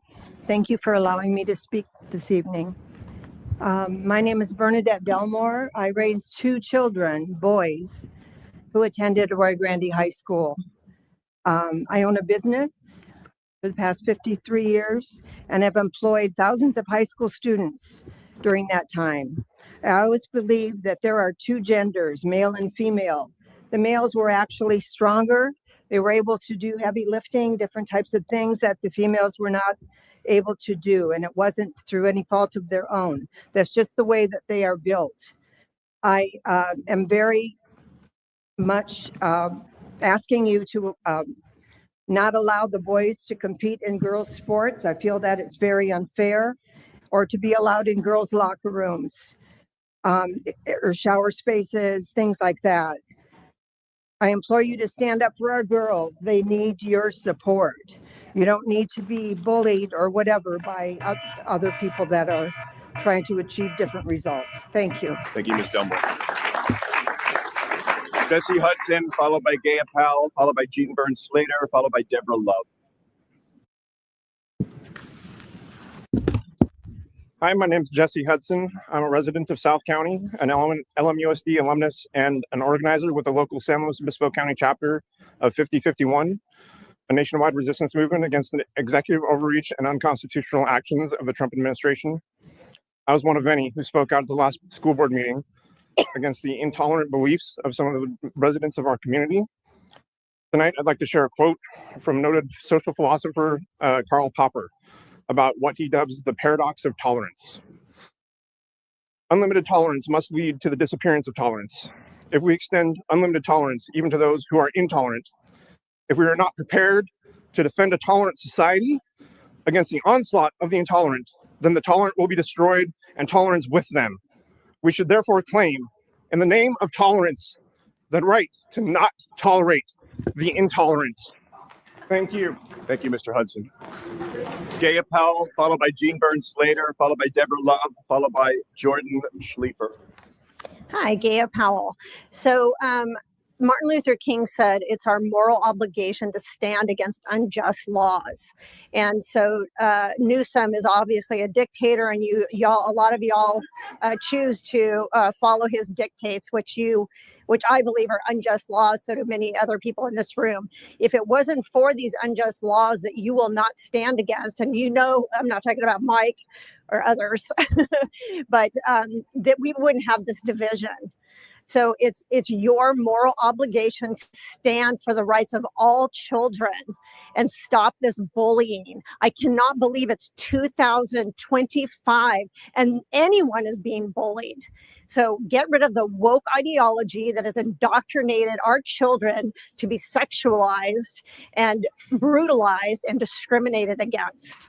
I greatly appreciate your time and your effort to change this insanity so we can get back to teaching our children academic. Thank you. Thank you, Ms. Powell. Jean Burns Slater, followed by Deborah Love, followed by Jordan Schliefer, followed by Victor Johnson. Good evening. I'm Jean Burns Slater, and I'm here to speak about civil discourse. I'm a member of the League of Women Voters. I'm co-chair of the Civil Discourse Committee. And in the year of 2018, the County Board of Supervisors and mayors throughout all of our county adopted a code of civility. I'm going to spend seconds to tell you what that code is, and then I'll leave a copy with you. And I totally respect all the efforts you're making now to keep up with civility. The first code piece, listen first. Make an effort to understand views and reasonings of others by listening to understand, not listening to find fault, allowing thoughtful discussion to lead the best possible outcomes. Respect different opinions. Consider and invite different perspectives, allowing space for the ideas to be expressed, opposed, and clarified in a constructive manner. Be courteous. Treat all colleagues, members, staff members of the public. We are at time, Ms. Slater. Disagree constructively and debate the policy, not the person. Thank you. Thank you, Ms. Slater. Deborah Love, followed by Jordan Schliefer, followed by Victor Johnson, followed by Levi. Sorry, I can't read your last name. Levi F.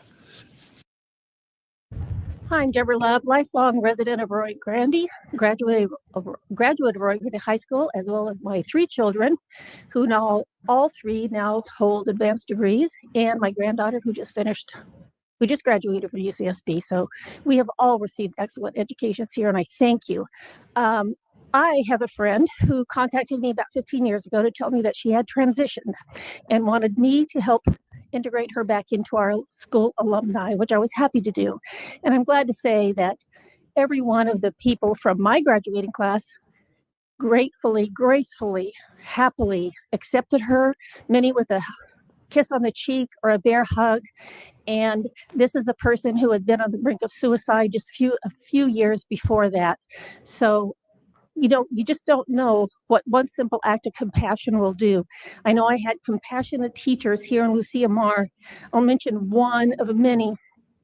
In sixth grade, Mr. Grinnan, who had to tell us with tears streaming down his face that a fellow classmate had died due to an accident at lunchtime, compassion, and caring. Ms. Love, we're time. Thank you, Ms. Love. Jordan Schleifer, followed by Victor Johnson, followed by Levi F., and then we'll bring it back to the board for time check. Good evening, members of the board. My name is Jordan Schleifer, and I'm the vice president of the Cal Poly Democrats. I'm also a former student of Dana Mesa and New Tech High Schools. We're living in a time when political rhetoric, often loud and divisive, is being used to pressure school boards and public agencies into violating not only their ethical responsibilities, but sometimes the law itself. California law is clear that in its protection of LGBTQ students and staff. Education Code sections 220 and 51,500 guarantee equal protection, access, and freedom from discrimination for all students. The data is clear that trans individuals are far more likely to be assaulted than to ever perpetrate an assault. We all want to protect women and girls, but targeting LGBTQ people is not the way to go about it. I urge this board to stand firm in your duty in upholding California law and following the state and federal constitutions. Thank you. Thank you, Mr. Schleifer. Victor Johnson, followed by Levi F. Victor, is Victor Johnson in the boardroom? We'll put Victor back at the end. And then Levi F. Forgive me, I can't read your last name.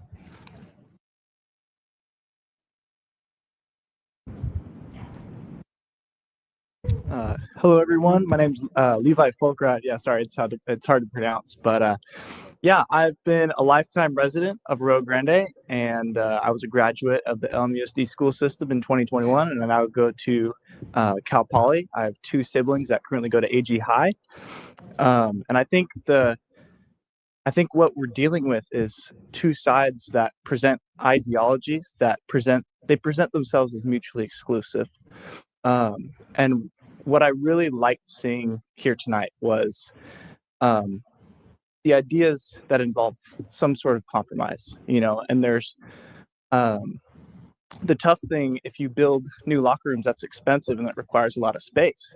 And so that's a hard solution to do. And if you omit people that identify differently than their sex assigned at birth, then they don't feel like they're allowing to live what they believe to be true. And so it seems like there has to be some solution in the middle that involves compromise. Thank you. Thank you, Levi. Good. So we now have used the 25 additional minutes. I have 6 speaker cards left, and I think we can do these 6 cards within the next 10 minutes if I have consensus from the board. Great. So we will continue with these. Will be our final 6 speaker cards for the items not on the agenda. These will be at 1 minute each. And so first up is Elliot Bowren, followed by Dan Korth, followed by, Elio Barnum, or Elio Barnum. This could be a duplicate too. Elliot Bowren. Great. Thank you, Elliot. Hello, I am Elliot Bowren. I have been openly trans since I was 12. I am now 17 and I turned 18 in November. I have tried to end my life 3 separate times, ending up in the hospital on multiple occasions. The suicide rates for transgender youth is 41%. What the people on the opposing side of the LGBTQ community have said tonight negatively impacts every single transgender, gay, lesbian, whatever youth in this room and outside of this room. I have spent many days of my life afraid because I was afraid that if I went outside, I would be murdered because I am trans. It's a real issue, and I am afraid every single day that one day somebody is not going to agree with how I look or how I dress or what I say, and they are going to try to kill me. Thank you. Thank you, Elliot. Dan Korth, followed by Elio Barnum, followed by Lindsay Ponce. Thank you to my best friend, Elliot Bowren. Hello, my name is Elliot Barnum. I am part of the transgender youth. What the people have said tonight has hurt the young trans people in the crowd. Not being able to express myself as a boy was the most painful time in my life. Without the teachers, and allowance to be a boy in class, I would not be here. Please stop your hate and learn to respect without pushing your ideas on the youth. Thank you. And thank you, Mr. Korth, for your adaptability. Great. Thanks. Thank you, Board. Dan Korth, appreciate you being here consistently. You have a very tough job. Federal and state laws do not match, so I'm empathetic. I'm here tonight as a parent. We have two beautiful kids, our son and our daughter. Tonight is really, in my mind, about mutual respect, and it's not in this room always. It wasn't here in the last meeting. Mr. Korth, it's hard for us to hear you. Could you give your testimony to the board? Sure. Thanks. My parents taught my siblings treat elders with respect. If you don't have anything nice to say, don't say anything at all. To me, it's very complicated. Life is today. Sometimes things are black and white, sometimes they're gray. Faith, for example, we're Christians. Every week I look up into the sky and I say, what would Jesus do? We're at time, Mr. Korth. There are also atheists in the room who talk about X and Y chromosomes. Korth, we're at time.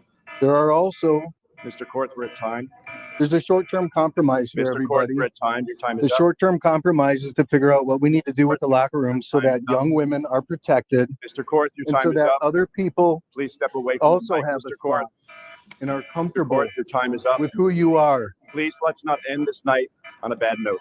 It's been great civil discourse. Thank you for your time. Thank you. The final two speakers will be Lindsay Ponce and then a community member who wants to talk about district violation of Cal Ed Code. Lindsay, here we go. First, I just want to say thank you both to the board and to all the fire marshals who made this evening possible that more people could be here. Thank you for accommodating. I am a mother of two in this district. I am an active PTA member in this district, and I'm married to a teacher. So thank you all for what you do. I would like to just say to both sides, if you didn't root for just one thing that was said, maybe we need to do some reflecting, because I think good things were shared on both sides. I will also echo what was shared previously. Very passionate folks. What we're asking for is for you to find a solution. No, laws are not made in this room, but there are solutions that are out there, and several were shared this evening. We're asking you as a board to please find a solution. Thank you. Thank you, Ms. Ponce. And finally, I have a speaker card from a community member who wants to talk about district violation of Cal Ed Code.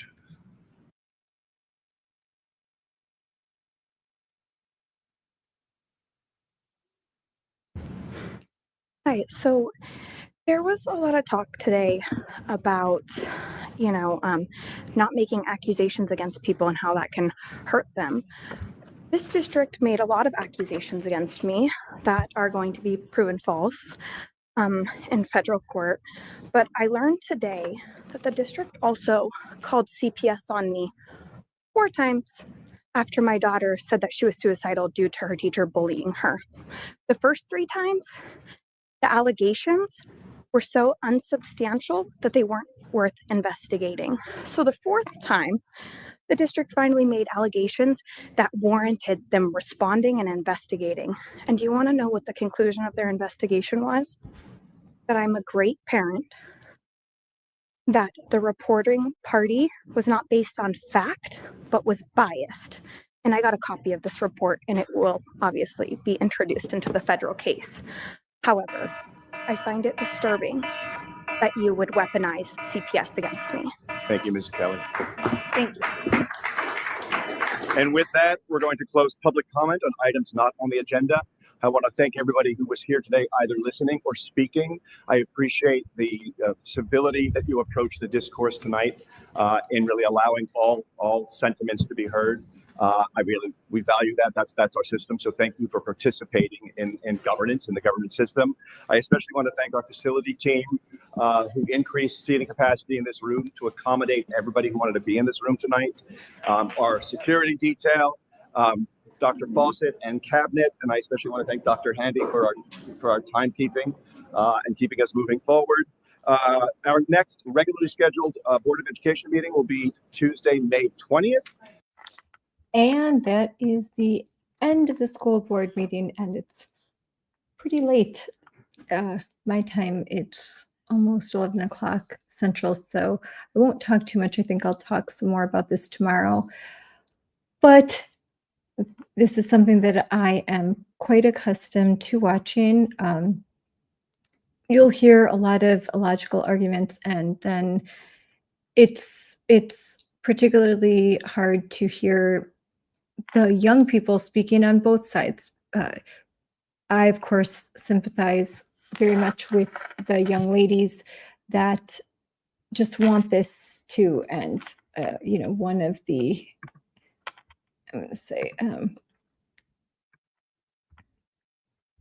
one young woman said a biological male watching her was beyond traumatizing. And, you know, so that's really hard to hear. It's also hard to see so many broken young people that are suffering from mental illness and have grown so afraid of their bodies that they can actually consider themselves a member of the opposite sex. So with that, I am going to end this live stream, and don't forget, tomorrow I will be talking with my friend Meg Brock, and we'll talk more about some issues and her most recent Daily Caller article. I'm very tired. And it will be very interesting. Also, there's some great content that I have from my state of Wisconsin. As you know, Pride Month is about to begin on June 1st, and in Wisconsin, we already had a bunch of Democrats today have a press conference, and they introduced 7 bills and a proclamation for June 1st to be Pride Month in Wisconsin. And so I'll talk about that more tomorrow, and really, really interesting. I recorded the live conference, and it's very short, but very, very interesting and very funny.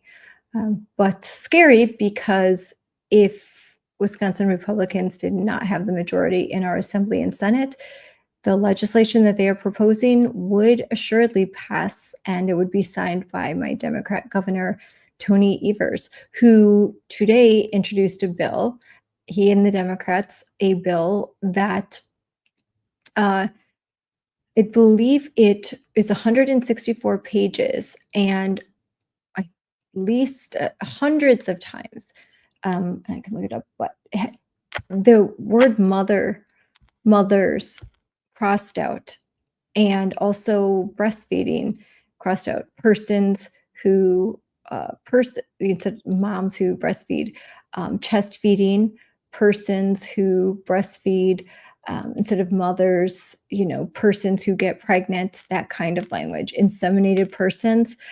And one of the Democratic legislators actually, when called out on it, said that it was an inartful wording that they were going to correct.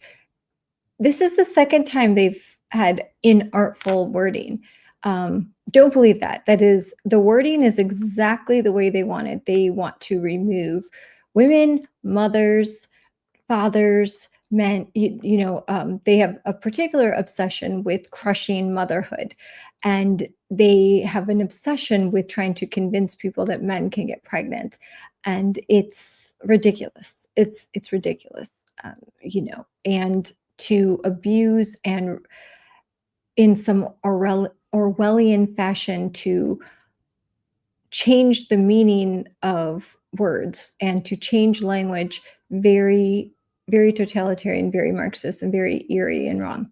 So that's all. That's some future content and some really great things coming up in the coming weeks. Really cool things. A lot of cool unplugged interviews, live streams. And when I do these unplugged live streams, there isn't there's no real time frame. It's like long form conversation. Try to keep it in an hour. Usually we go over, but the whole goal is just to talk like regular people. And so there's a lot of cool people that I've reached out to, and they've said yes, like Patriot Barbie, Peachy Keenan, and Caitlin Wheeler, and then but the awesome and amazing moms and dads that I work with in Moms for Liberty. And they have like amazing stories. I mean, these are people on the front lines, and they are the best investigators. They are the best champions. And many of them have some background in education, or their parents, and they have multiple children, and they've been in classrooms, they've volunteered, and just so many really interesting, awesome stories. And of course, we have our Moms on the Right that we do on Wednesdays. And I will be in DC. I'm flying to DC on Sunday, and lots of cool things happening in our nation's capital. And so lots of great things happening with Moms for Liberty. And it's really awesome to be involved in my state, and also now on a national level. And I'm really glad that I'm able to do these live streams, just trying to show something different that I think that a lot of people just that don't see. And there's some great. I actually attended one training this week, and then one of these kind of seminars that is run by a supposed like nonprofit group that is all about how much they love education, and they end up spending the whole time like just bashing Moms for Liberty and bashing school choice.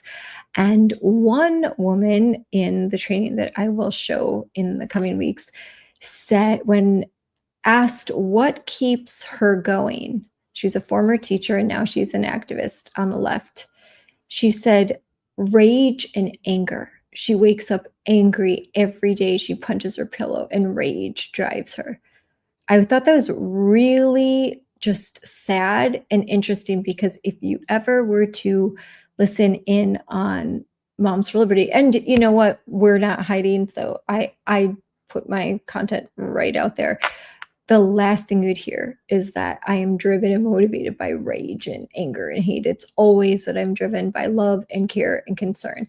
Yeah, do I get angry when you hear some things said, but never punching and like, oh my gosh, I'm not driven by anger. And I don't know anyone in Moms for Liberty that would ever say such a thing, that we're driven by concern for children, love of our family, love of our country. And many have some background in their religious faith, and so love of God. And that's what's driving us. And the fact that we want to make education better for all kids, and that so many of our members, their children are grown and they still care about their communities, and they still care about education in their community, and they have grandchildren and they care about their grandchildren. And some of our members have very young children, and they care about the future that their children will have. And we even have members that don't have children, but they care about their communities. So it's all about concern and care for for your community. And we believe that all politics and all activism that's very effective is local. And so our group is very much focused on that, and that's why we have an updated, really cool, revised new on our website. We've got the Parents Pledge all revised. We have M4LU, which is an amazing, awesome, m4lu.org, and I can put that up. where you can learn about, go into a deep dive into many of the most controversial topics that you will hear about on the news or in other podcasts, or that you'll see on X, that if you are conservative, a libertarian, or just somebody that's waking up to the reality that woke is crazy. And, so there's great content at m4lu.org. And of course, follow on X, Moms4 Liberty. You can join Moms for Liberty at momsforliberty.org. And that is also where you can find out more about our summit in October, which will be in Orlando. And you can find out a lot more about who we are, what we do, and if you would like to join as a member, start a chapter, all of that good stuff. And you will also find our parent resources and our parent pledge and tons of stuff. So, oh yeah, right here, I want to put it. So momsforliberty.org.pledge. This is our parent pledge.